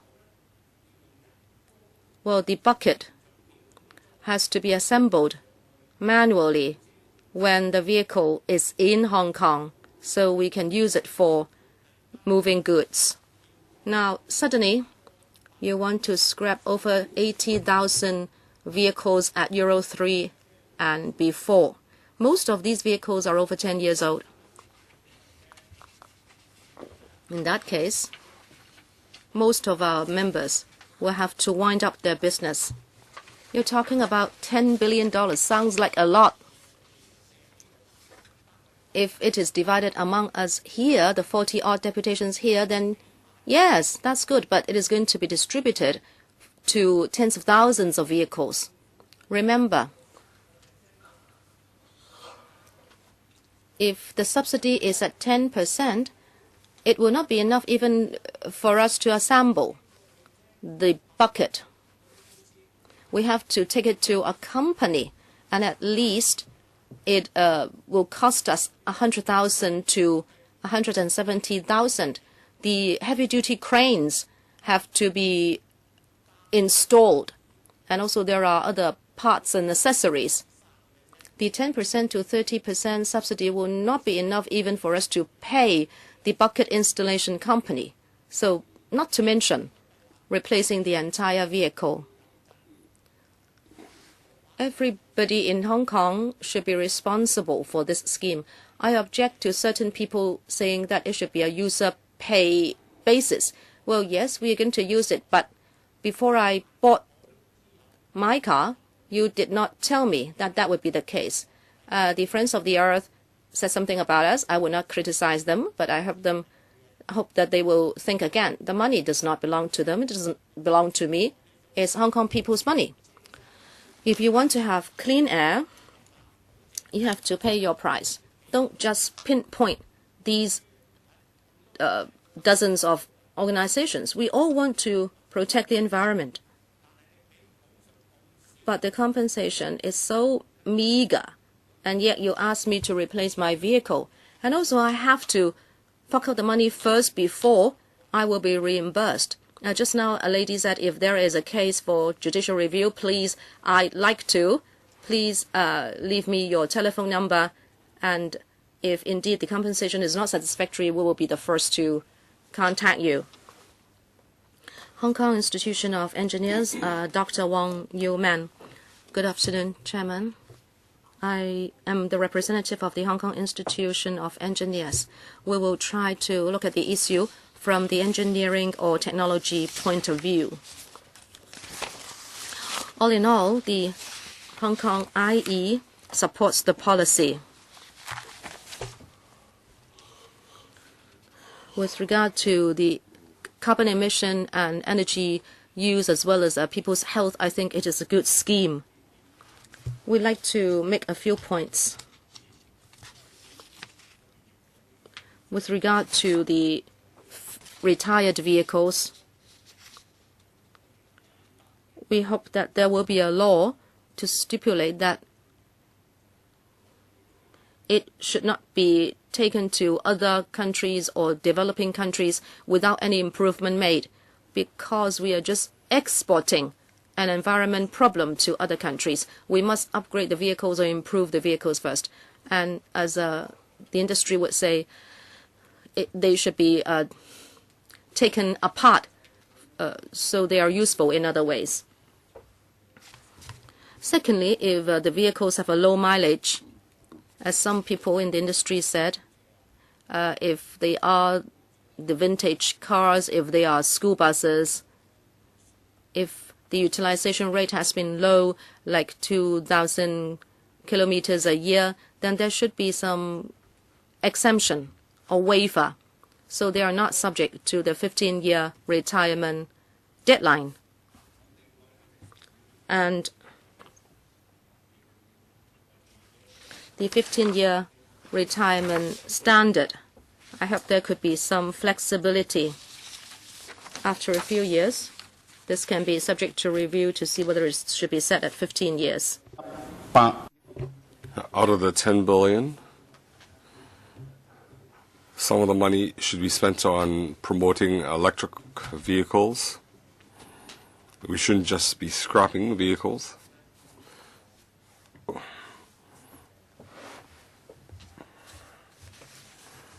We also would like more information and an analysis. And I will not mention that. I've already submitted my paper for your study. And we would just like a clear, a comprehensive response to the public. Mr. Ocean Law,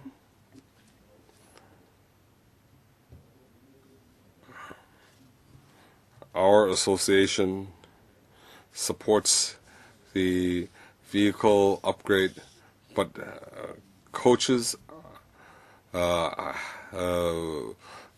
is different. They will be scrapped in 12 years, and our subsidy will expire in June 30th this year. And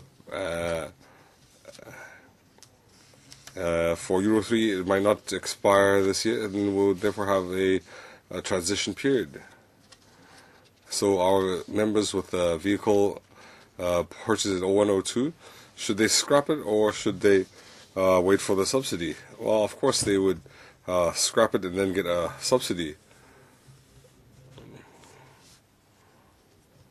Each year we have some 600 vehicles per year. So if our vehicles are inspected and pass, they can run another 3 years. So these 600 vehicles will run another 3 years. It's not just limited to Euro 3. Euro 2, 1 pre-Euro vehicles have also been retrofitted, and they will be waiting for the subsidy. So hundreds of these vehicles will be running on the streets for an extra few years. So if we can, if the transition period can connect smoothly to 1st of July, then it would be ideal. But if that cannot occur, can we have a retrospective effect? Whether it is 1st of April or 1st of January next year, where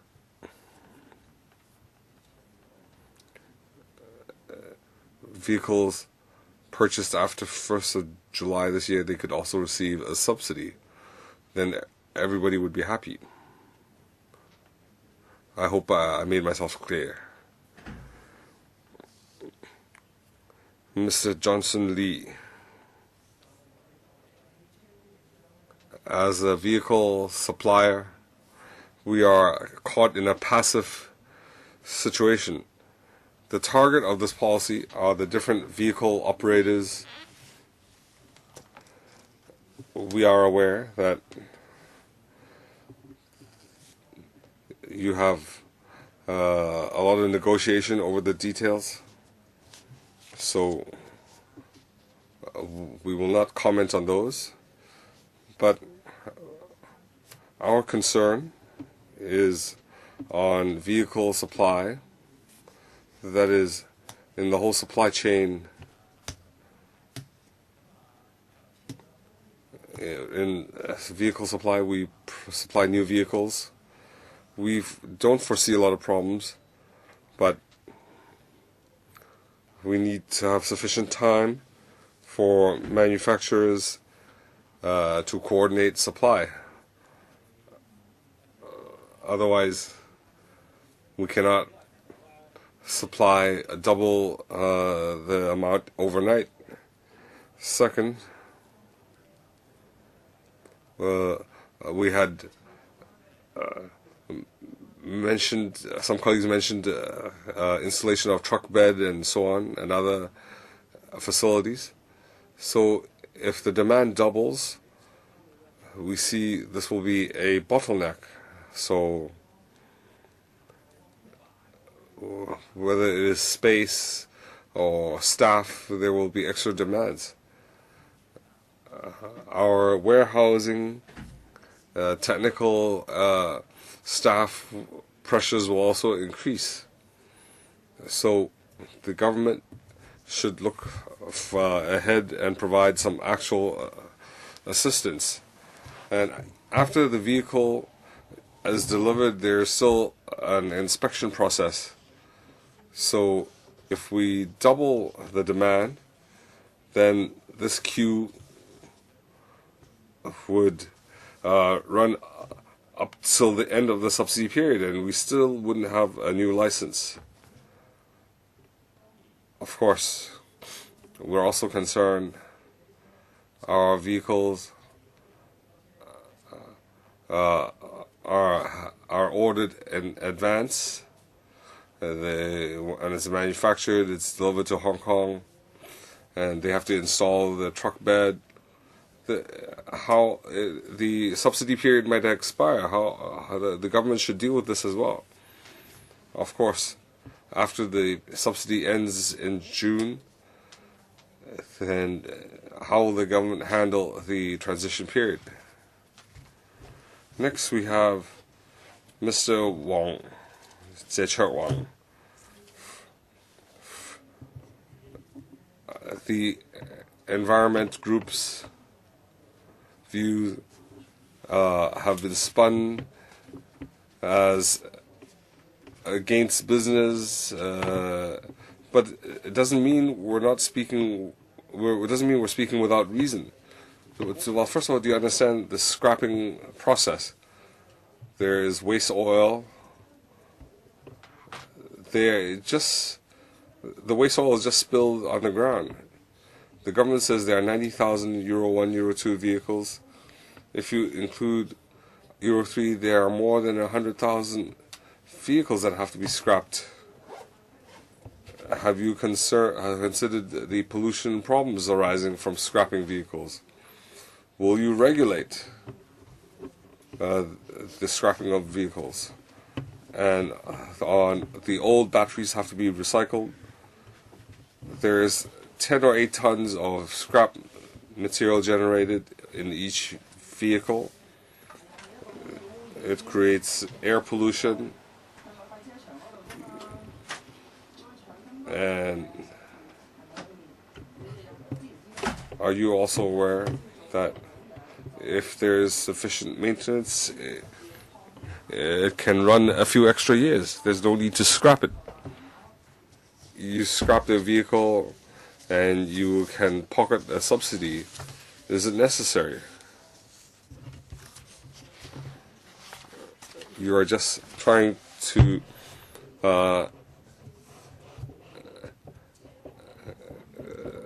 you just want to receive benefits from the government, and we see that in past schemes the suppliers would benefit from a price increase.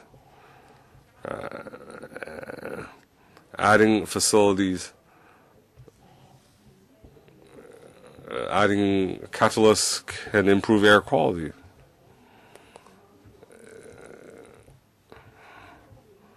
Scrapping leads to other environmental issues. So I feel we can shelve today's policy. I'd like to ask, how mature is this? How thoroughly have you considered this policy, Mr. Siu Hong, Hong Kong Waste Disposal Industry Association?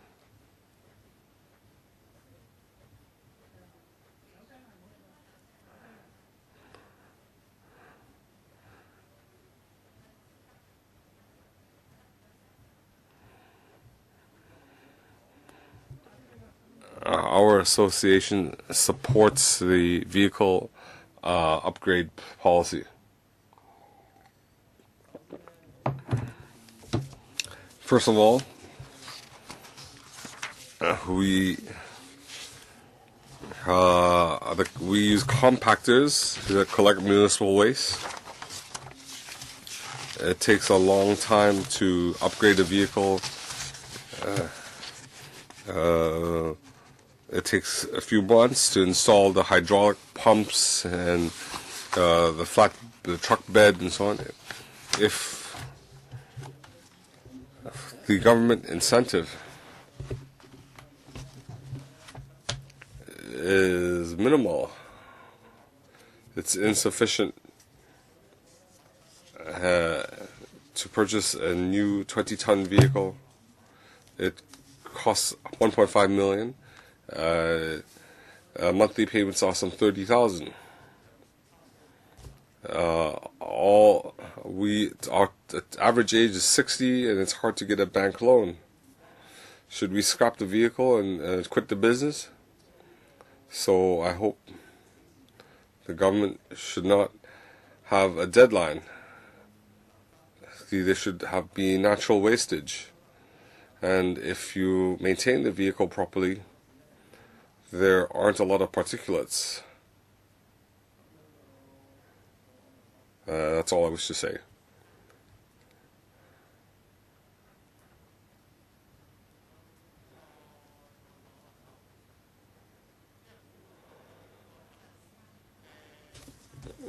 Mr. Lau,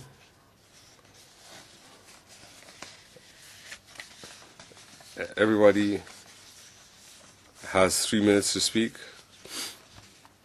And aside from legislators, you are not covered by the powers and privileges. If you feel insulted or if you have been libeled, there are follow-up channels. I'd also like to remind you to respect speakers' speaking time. You should not interrupt or speak from your speak from your seat. If you feel insulted or slandered, if the facts are incorrect, then you can clarify it if a question is raised by legislators. But I do not wish to give you extra time to speak. Next, officials can respond. Would you like to respond? I think I'll respond very quickly. We have met with some of you on a frequent basis. We understand your views. We do have a foundation for further discussion. Well, you can say that we've heard your views but I just want to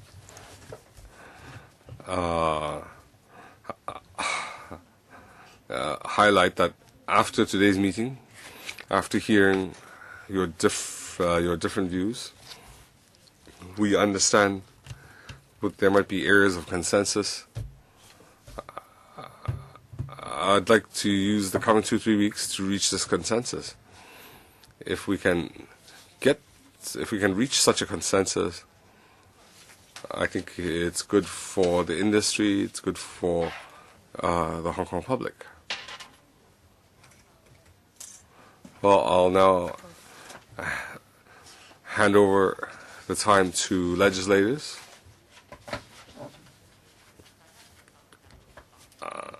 Please raise your hands. If you don't raise your hand, we now have 4 legislators. 鄧家彪、葛珮帆、范國威、易志明、黃碧雲. 5 minutes each. I might have to shorten the second round. We have to thank the 46 deputations. I know some of you had to take time out of your working hours.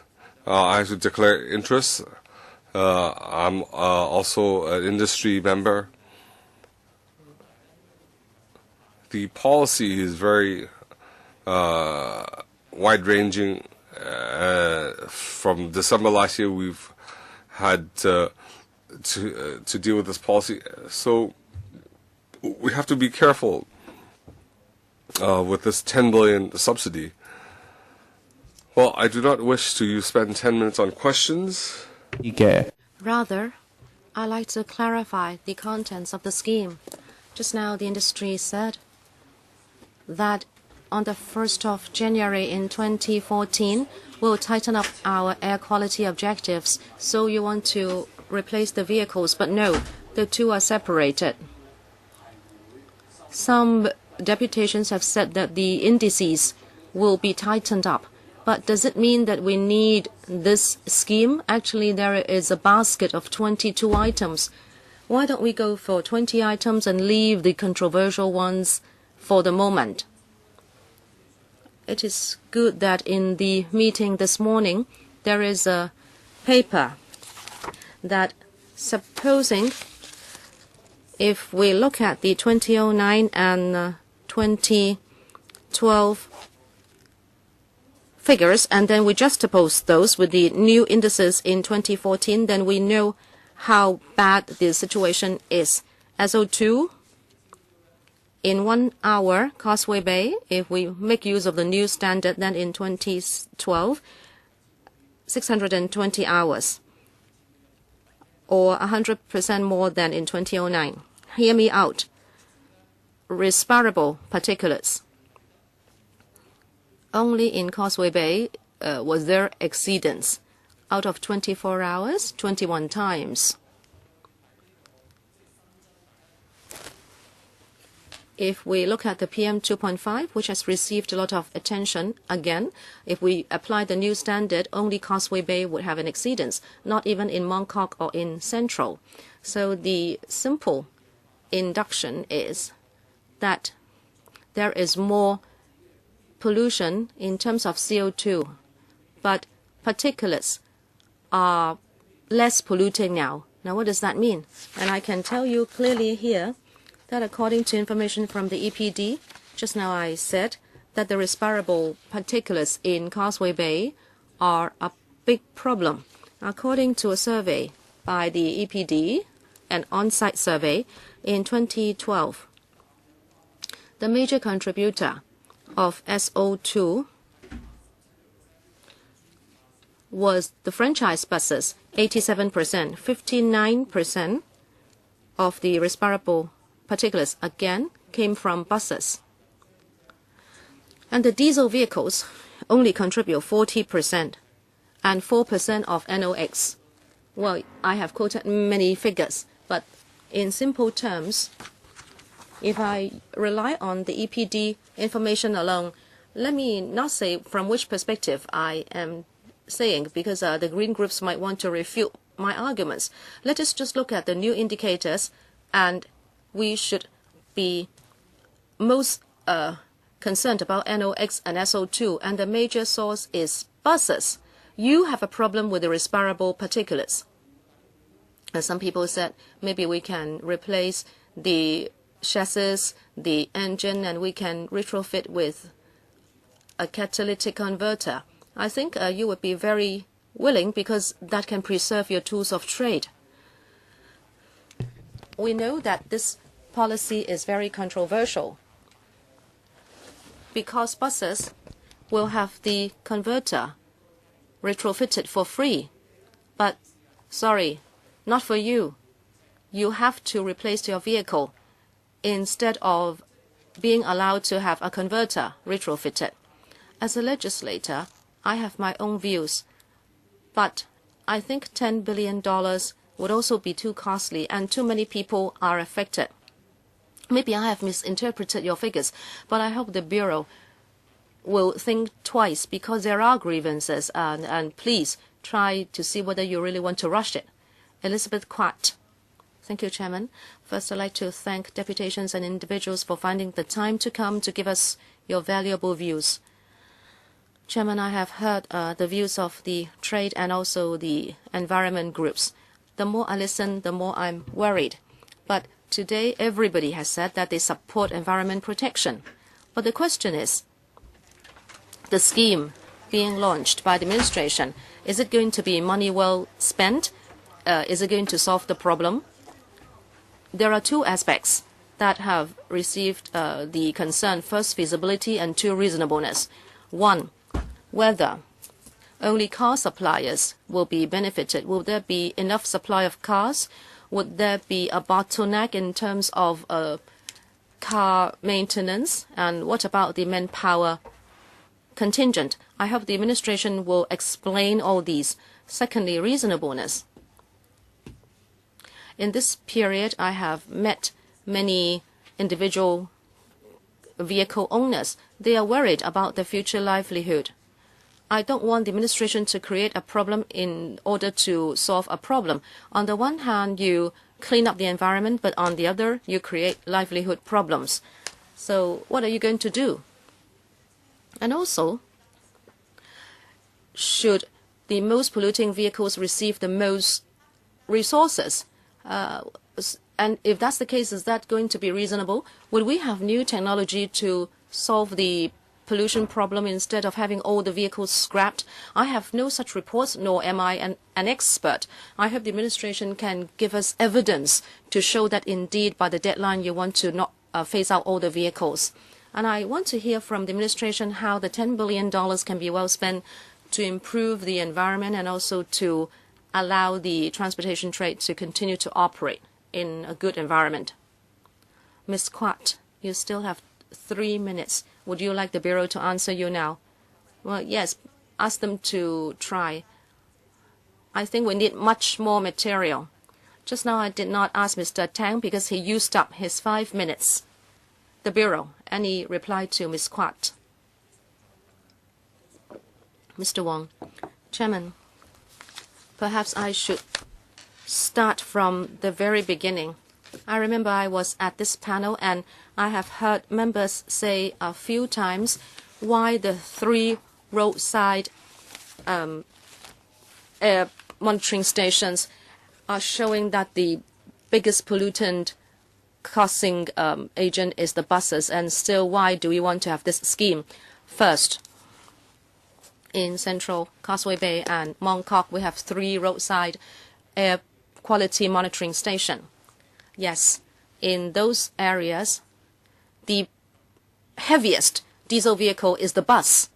But in other places, we must remember that these heavy vehicles may be trucks or diesel commercial vehicles. What have we seen? If in your area, if there are a big number of heavy diesel vehicles, be they buses, franchise buses or trucks, then the roadside air quality will not improve. And it will be like in Central Causeway Bay or Mong Kok. And if we look at the emission in the vehicle fleet, if we look at NOx and also respirable particulates, most have come from diesel commercial vehicles. I'm saying this not because I want to point a finger at the trucking trade or the coaches, be they drivers or car owners. This is a historical problem. It is because the technology is not good and the emission is not well controlled. This is a congenital problem, so their emission level is high.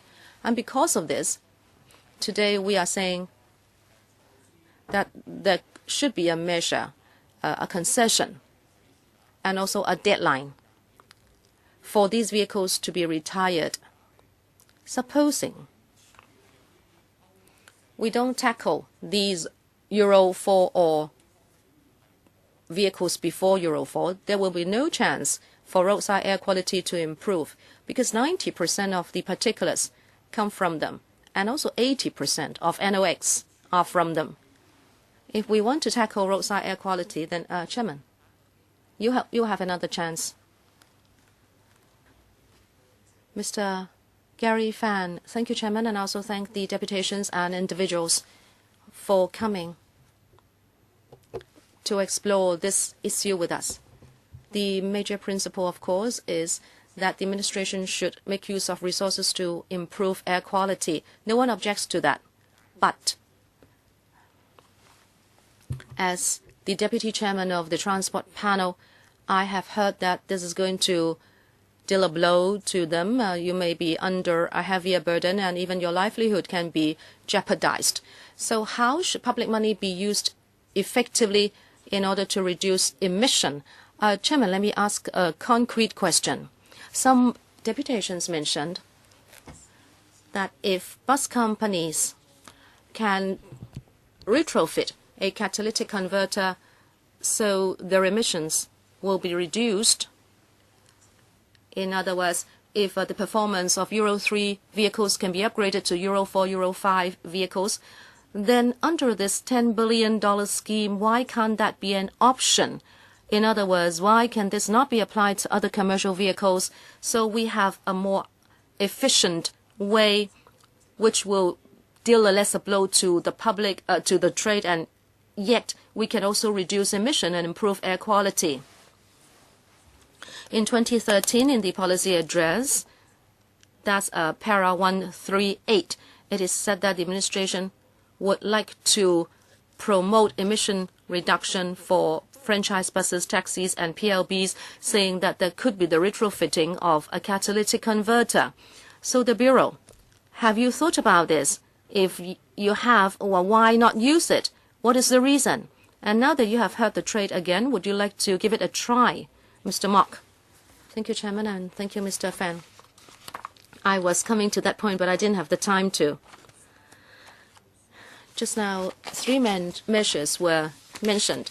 First, can we replace the engine of the cars? Second, can we retrofit the vehicles with certain devices? It's not just the converter. We need to do two things. First, let me say whether we can replace the engine.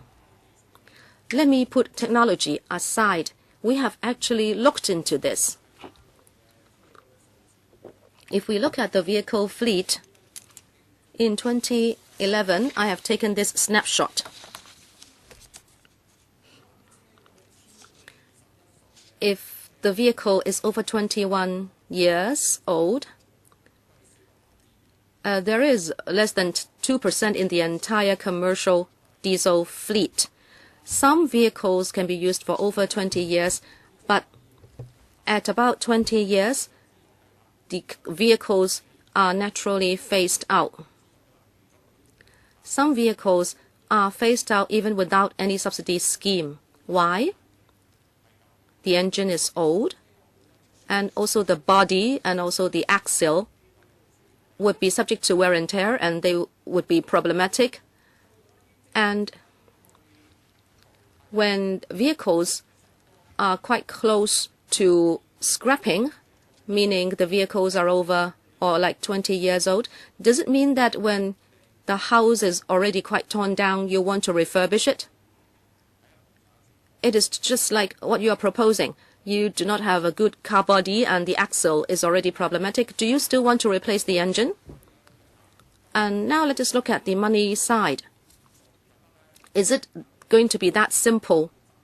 I will not argue with you whether this can be done, because technology-wise, yes, this is possible.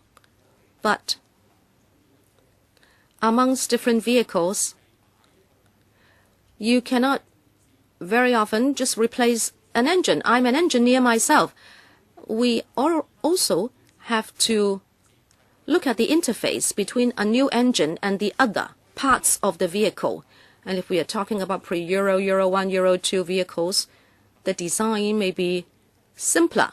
But if you have a new, more complex engine, are you going to be able to control the engine? And we have asked the views of the car manufacturers, and they have shown us that this cannot be done. Therefore, about replacing the engine is very difficult. And the converter, catalytic converter, I like to say that we cannot just use urea acid. Mr. Mark,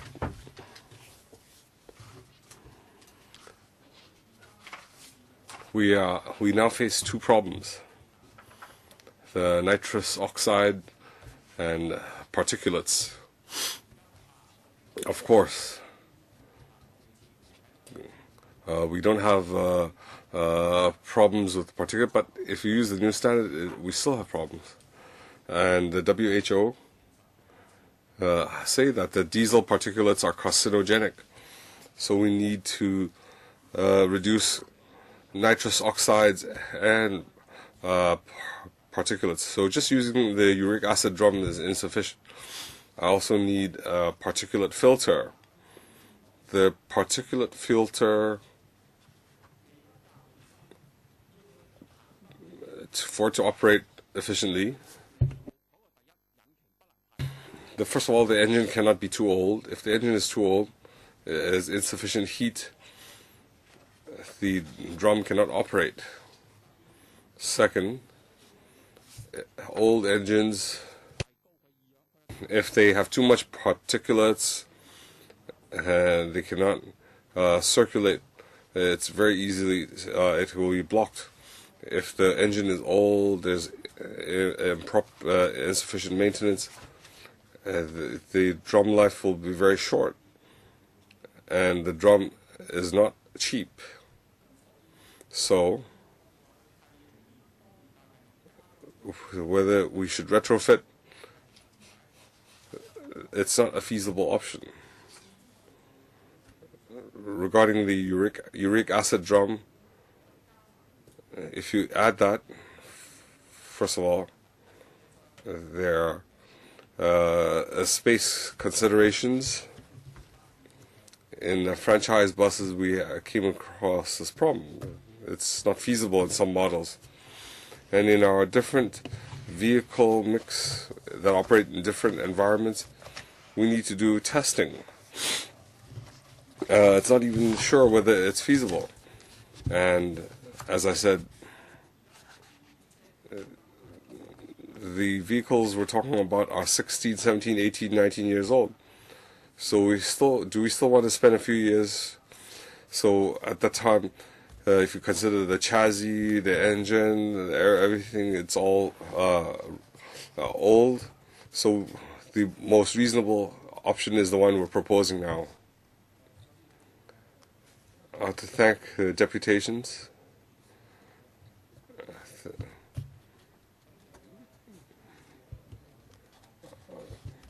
I've been following up this issue. The administration has heard the industry.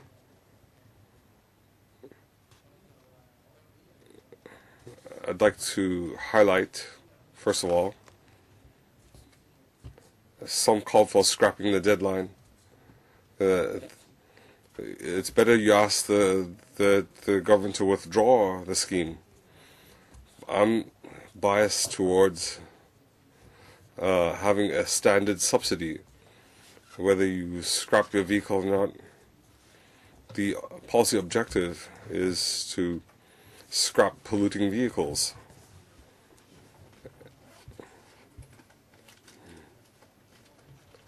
Also talked about the transition period. The industry wants a retrospective period by the end of June 30th and before the new policy takes effect. Can there be a retrospective period? So if you deregister your vehicle and you haven't purchased a new vehicle, can you still apply for the subsidy? The government can decide. The new vehicles cannot be handled by garages. I am aware overseas jurisdictions require the technology to be released.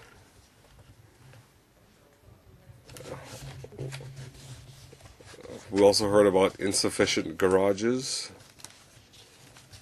I can follow up with you later to help the industry.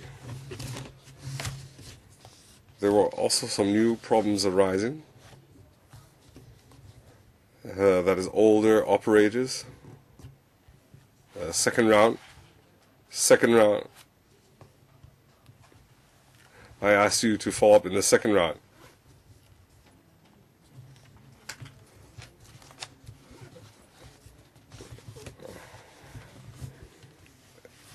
The Democratic Party will listen to your views. We agree that through funding, we want to encourage scrapping polluting vehicles. We want to reduce air pollution, but who should pay for the costs?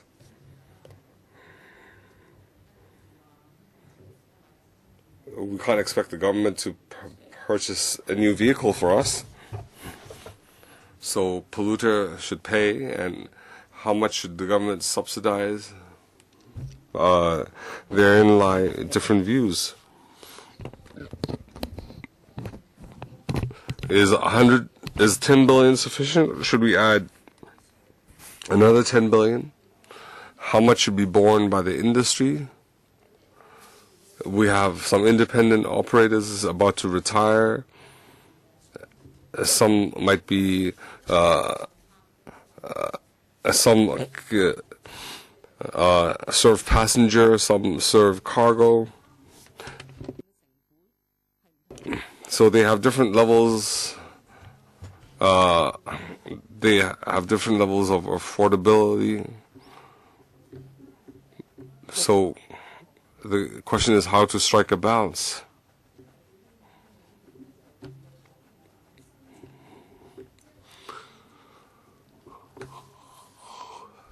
So the government is going to subsidize 30%. Some operators might not be able to afford the other 70%. The Democratic Party talked about interest-free loans to help operators in difficulty.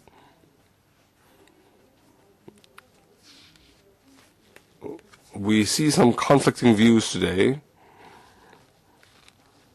including we heard people scrapping the deadline. Some people want the deadline to be scrapped. And we also heard mandatory implementation of the deadline. And some people called for uniform subsidies. Some people say older vehicles should have a larger subsidy.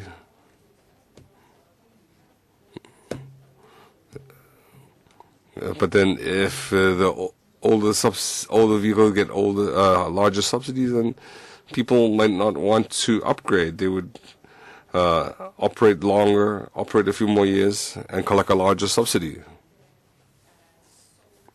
So we have opposing views. So could Christine or other officials respond?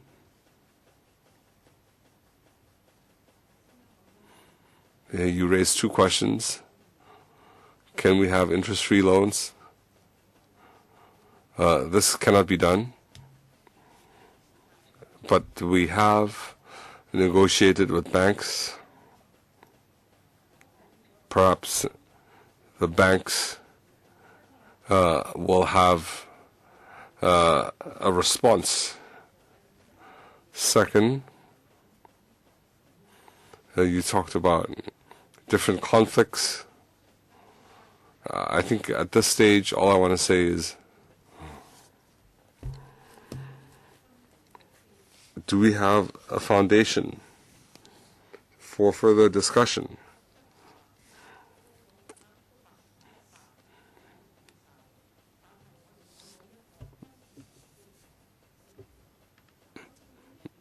On the government side, we have foundation for discussion. Before we have a consensus view, we can work on our differing views. The industry has been telling us they are willing to have further negotiation. I don't think we can guarantee 100% consensus, but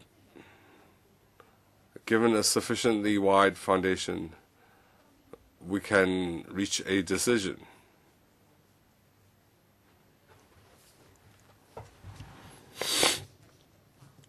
Second round, Tang Ka-pio, Yik Ji-ming. Any other legislators? Wu Ji-wai. Wu Ji-wai. I'd like Christine to continue her response. And regarding the different proposals,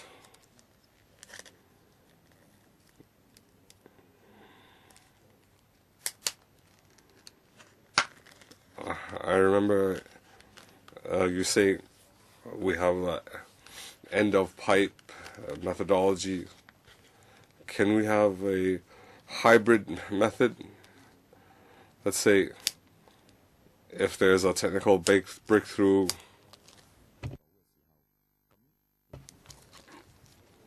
and if particulates are reduced, is there room to implement it? I think Mok Wai-chun is a better person to deal with the technical issues. This morning, in a different panel, we talked about different methods to reduce airside pollution. Today, we're focusing on one, that is vehicle emissions. It's called the end of pipe. And of course, there are other methodologies, but these are not directly related to the vehicle.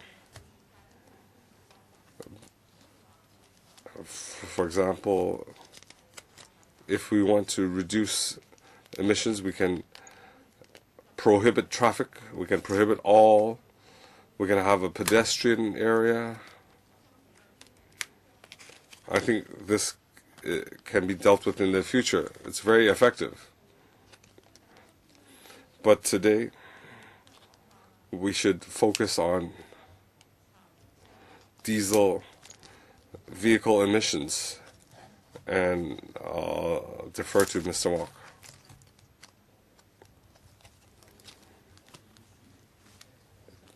Dealing with emissions, there are just a few limited options. First of all, can we enhance oil quality? Do we have alternative fuel it's still a vehicle change. And third, as I said, can we have retrofit installations? These can handle the particulate and nitrous oxides, the uric acid drum, and the filter. If you look at oil quality, the diesel is almost non-sulfur. It's all at trace levels. We have very high quality fuel. We're using very high quality fuel. And we cannot rely on enhancing oil quality. So the whole, so ultimately we have the proposal to scrap these old vehicles. The operator, even though they have very good maintenance, but because the vehicles are old design, they have high emissions. So we need to accelerate scrapping old vehicles. Thank you, Chairman. Chairman, the industry have mentioned other technologies, but the government response is that these are not reliable technologies. It seems that there might be some lack of trust. And how do we rule the situation? I cannot give you any answer. I can only tell you how I adjudicate the rules for the meeting. The chairman cannot adjudicate between the views of the retrofitting of the trade and also the limitations of retrofitting advanced by Mr. Mok. I think members and political parties have to do your own information research. I'm sorry, I don't have any basis to answer this question. Sorry, it was not directed at you, Chairman. I was just asking whether there are ways to fill the gap. Under Secretary, you only have 10 seconds. I think Mr. Mok has got some standing in the industry. If you do not trust the government's fleet expert, then perhaps you should look outside. If you really want to look outside to verify what Mr. Mok said, you can go to the engineering trade or the academia. Mr. Tenkapiu, second round, 5 minutes. But some deputations seem to want to speak. How are you going to handle it? You can give your 5 minutes to the deputations, but only 5 minutes. I can see 2 deputations raising their hands, 2 minutes each. Who are these 2? Mr. Lam and this one. Which one? I thank Mr. Tenkapiu. Mr. Mok, excellent. I'm talking about your reply today, but let me talk about another thing, whether the engine can be replaced, whether the filter should be installed, whether we need a uric acid drum. Well, you have to do research. This isn't the responsibility of the average citizen or the industry. I have submitted the paper, and it says that I have done my own research.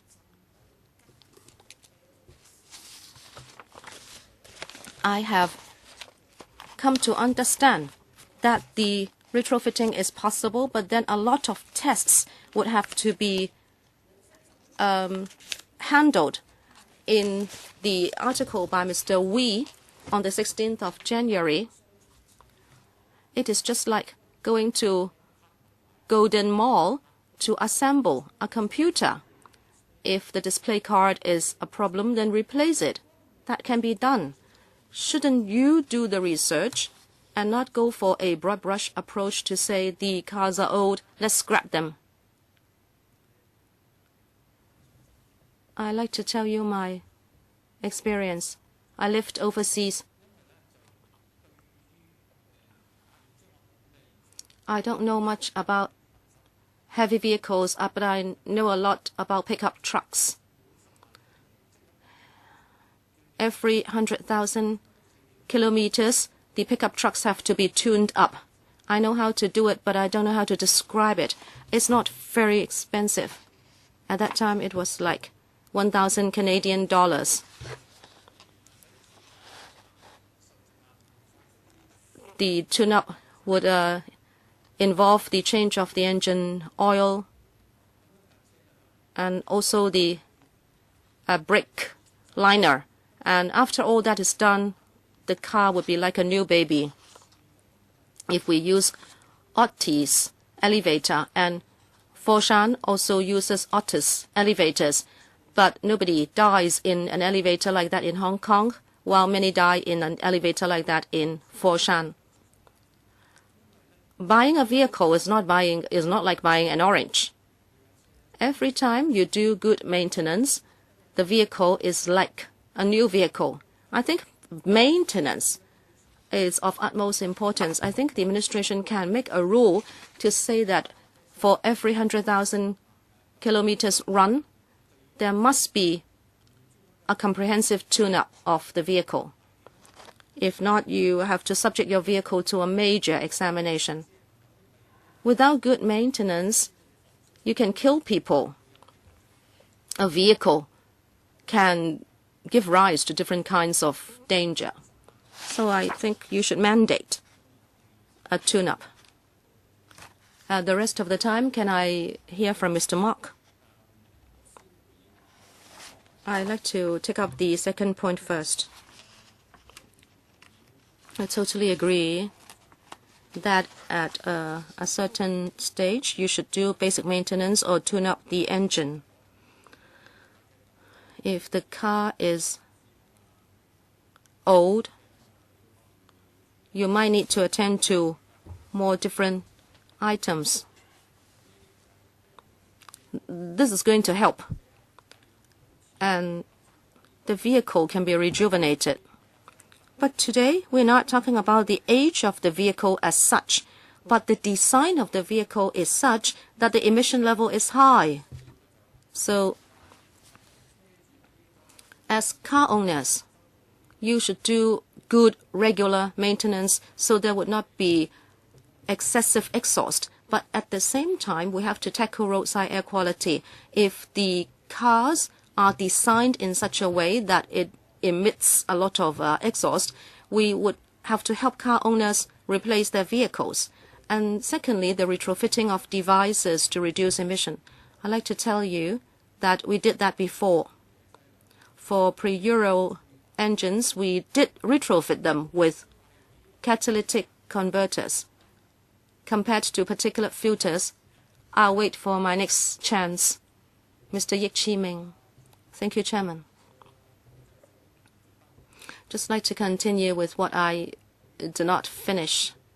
In the past few months, I had many meetings with the industry, and I also reflected the views to the Bureau.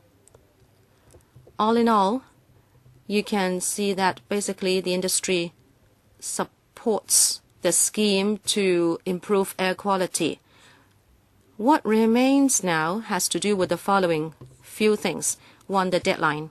Can that be extended? As some deputations said, the car supply or car stock, can that tie in with your timetable? So maybe the deadline should be a little extended. Secondly, the subsidy level. Is that going to be sufficient? You have heard a lot already directly from the deputations. I do agree with you, Undersecretary, that basically we have these common aspirations. I believe there will be an opportunity to arrive at a final solution. I hope that in a short time in the future, we can arrive at that stage. But also timing is also the problem, because you need to have the supply of the vehicles, and it is difficult to tackle the gap. Some industry workers have no work now because the vehicles are not performing. Mr. Yik, would you like the Bureau to respond? Maybe Mr. Mok, you can use my time to continue with your answer. Mr. Mok, next time you should make the best use of the official time to talk on end. Because in the rules of procedure, officials are not limited as to how much they want to say. I'd like to ask a question. I know we always want to say more, but sometimes you ask the officials to be detailed and to answer technical questions. We always want to give detailed answers. We can give you answers in writing, but there would not be interaction with the other parties. I think what Mr. Mock said would be reduced to writing, because that could be helpful for the scrutiny of the scheme in future. And that is there an alternative? If you say we do not have to spend so much money on an option, then I can explain that to you. And also, Mr. Mock said, it is not that the administration did not do the tests. We did do the tests. We can give you a more comprehensive account later. Right. No matter what you say today, you have to reduce it to writing. And that paper will be uploaded to the website for search to be done by the public. Mr. Mock, please continue. Thank you, Chairman. What I'm going to say will actually have been heard by the Chairman. A few years ago, we said that we would retrofit pre-Euro vehicles with particulate remission or deduction devices. And for old vehicles, we said a converter will help. It is full of holes, and the exhaust can escape. And the converter would be like a soft drink straw. And you said, why not retrofit it? It's going to be easy. But we spent 1 year on tests, and we discovered different problems because different types of vehicles were operated in a different way. And if we need to achieve the scheme purpose this time around, we would not be talking about that kind of device. We are actually talking about diesel particulate filter. This filter will only allow air to escape, and the holes in the filter are so small, the eyes are so small, that the particulates would not be able to escape. As to whether there are problems, they will show. As I said, if we need to spend many times in order to test this device on different types of vehicles, and I don't think we are talking about just a number of years, because for pre-Euro vehicles, we spend 2-3 years on the test. And Chairman, some vehicles are 18 years and above. If I have to do those tests for a few years, then frankly, those vehicles should have been retired or scrapped. So now, okay, you can complete the sentence. We should tackle roadside air quality quick. Thank you. I'd like to let you know how I propose to manage the remaining 20 minutes. 2 more members would like to speak in the first round, Mr. Charles Smock and also Mr. Kwok. I will give them 5 minutes each. And 3 more members would like to speak for the third round or second round. I am sorry to say that your time will be shortened to 3 minutes. And they will be Gary Fan, Wu Chi Wai, and Tenka Pew. I'll draw a line there. Okay, did I miss out anybody? If I have missed out anybody, I will have to reduce the time for members. Sorry, deputations, you will not have another chance to speak unless a member would like to give you his or her time. Okay, I'm not going to change the rule now. Mr. Charles Mock.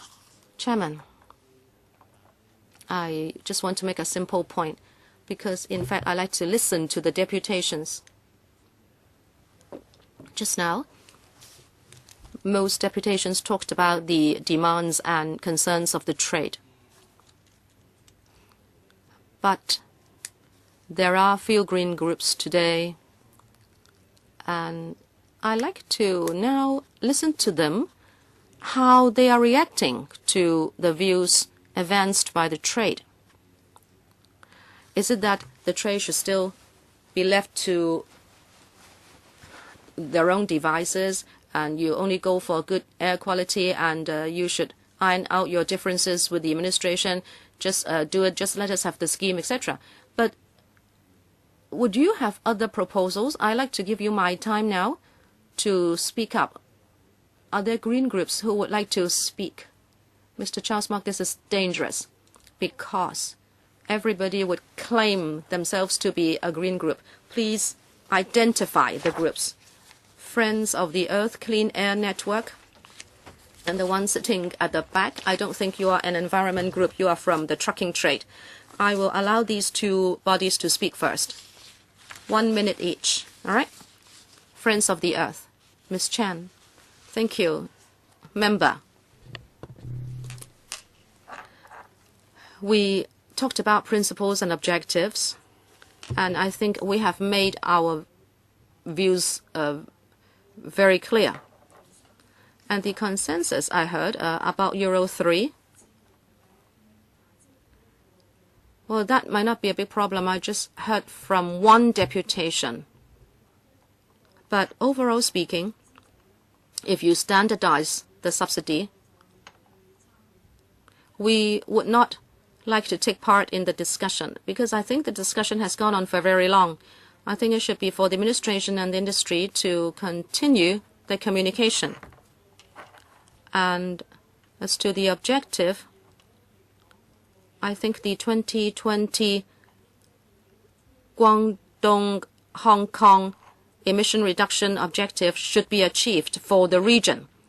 I don't think the deadline should be extended. Mr. Edwin Town.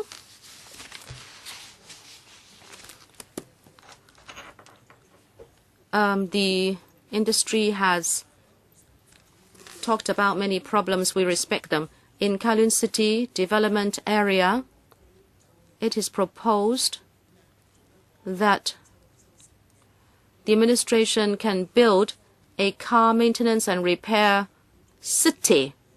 I hope you can have a timetable for that to be done. It's just like the tenure for property. It may be for 50 years or what. And I think vehicles should also have a tenure. But the main control should come from the Environment Bureau and the Transport Department. You should have a rule for vehicles to be maintained.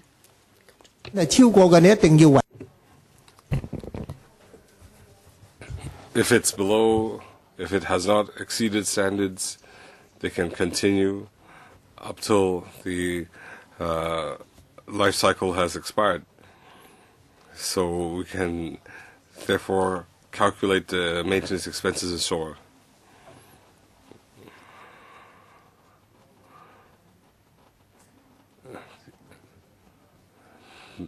We see the majority of speakers are from the industry.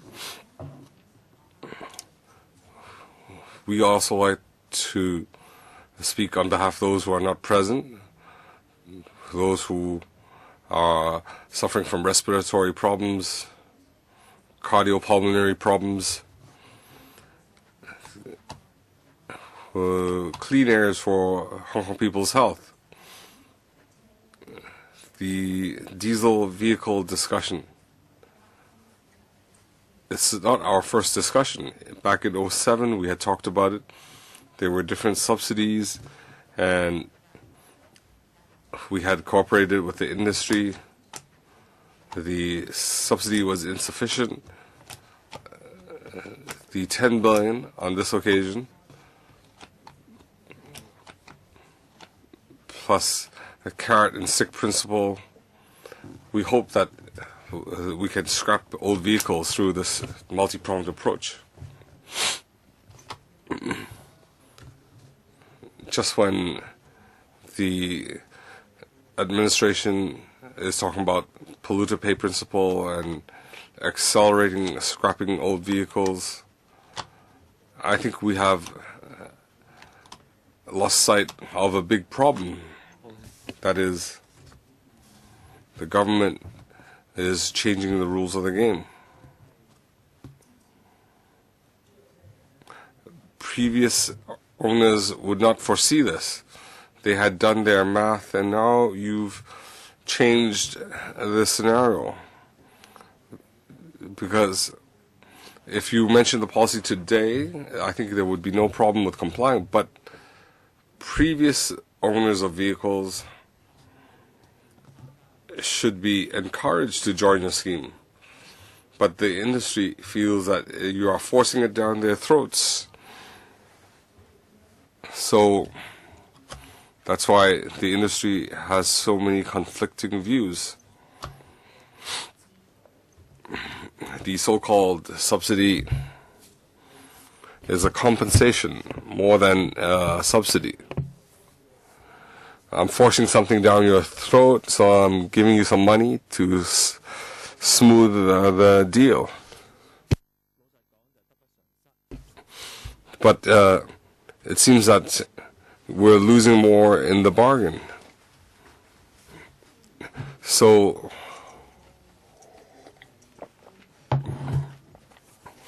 are you really concerned about the industry? The industry also raised other reasons. Euro 4-5 vehicles always break down, they can't be fixed. A vehicle is stalled.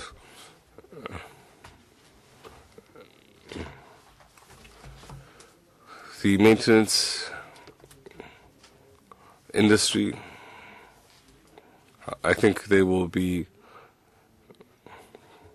under siege for quite a while without work. So have you done studies? Because even though you're talking about 80,000 vehicles, but if you include maintenance, I think you are affecting quite a large number of vehicles. So I think the impression we have is the government is rushing through things and there is no flexibility. For example, we want to extend the deadline, but the deadline is 2016, 17, 19, but isn't necessary. Some operators say they are going to retire in a few years anyway. So if you give them a couple of years flexibility, it would solve the problem.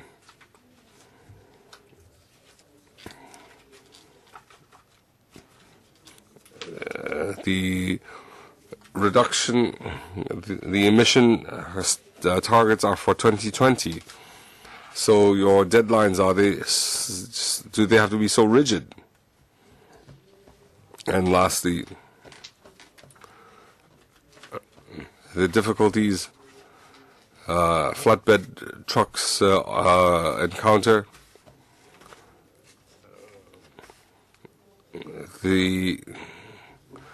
Does the administration have any concrete response? Because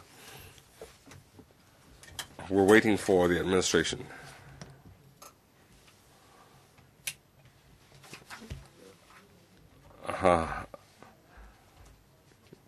We do have a bargaining process, so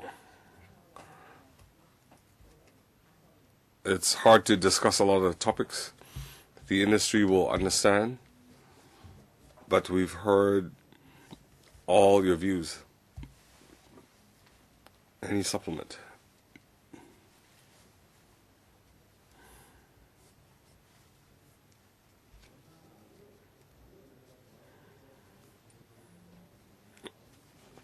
I think when they respond, we can have a further discussion.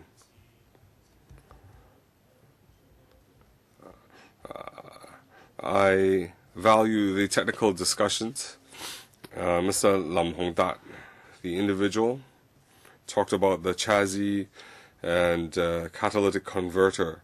I'd like Mr. Mok to continue the dialogue. Mr. Lam?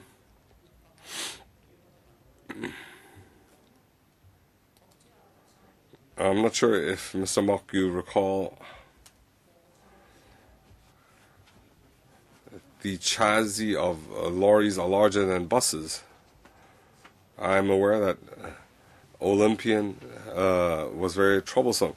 But for truck chassis, there's so much space. And you're saying, is it troublesome for old vehicles? Let me show you. I have a picture here. This is a 1978 China Motor Bus MCW Metro Bus Mark 1 BV 2052. It was sent to Sydney, Australia. They took a World War II engine, EPA 11 Cummins ISB 20 horsepower engine.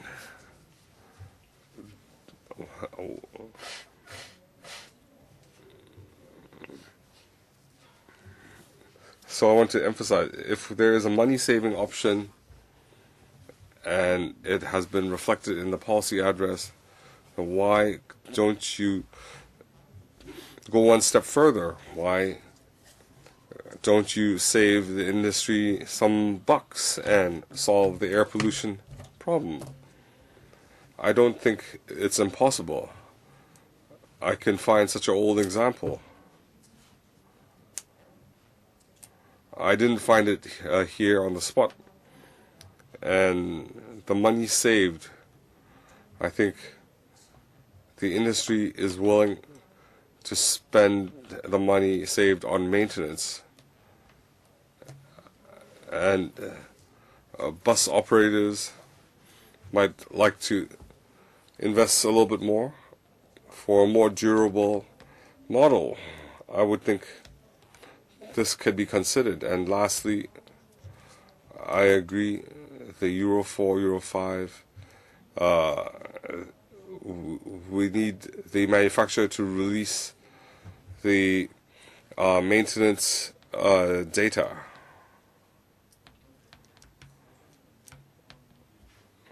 I think the administration needs to do a lot more work.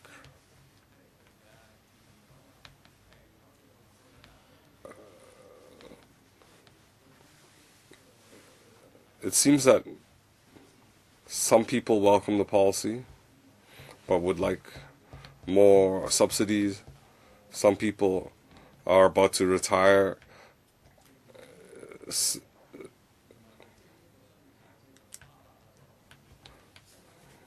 If we look at the figures in the last 10 years, passenger vehicles, there were 20 million visitors, and the passenger industry, they will be upgrading vehicles anyway. In cargo, they delivered 39 million tons, and that figure dropped 30% to 26 million tons. So cargo operators have been facing a difficult time in the last 10 years. And then we have special vehicles such as school buses. It's very stable. They have one round at 8 o'clock and 4 p.m. They don't speed. They don't overload their buses. So in dealing with different demands, do you have a one-size-fits-all approach, or do you have a tailor-made approach? Yes, I would choose a one-size-fits-all if possible. But you'd still run into objections. Some people agree, some disagree. I mentioned that we have 37% flat single-head trucks. I think I already answered.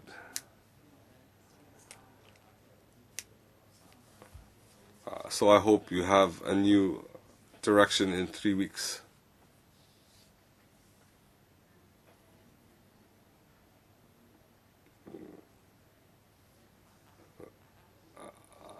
I'm aware you have a lot of views.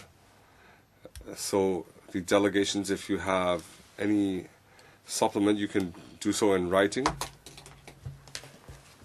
And the government officials also owe us a paper. That is the technical retrofitting. And Mr. Mock, could you compile your interrupted responses into a complete document? We have to thank legislators who've attended and also thank the deputations. Meeting adjourned. Thank you.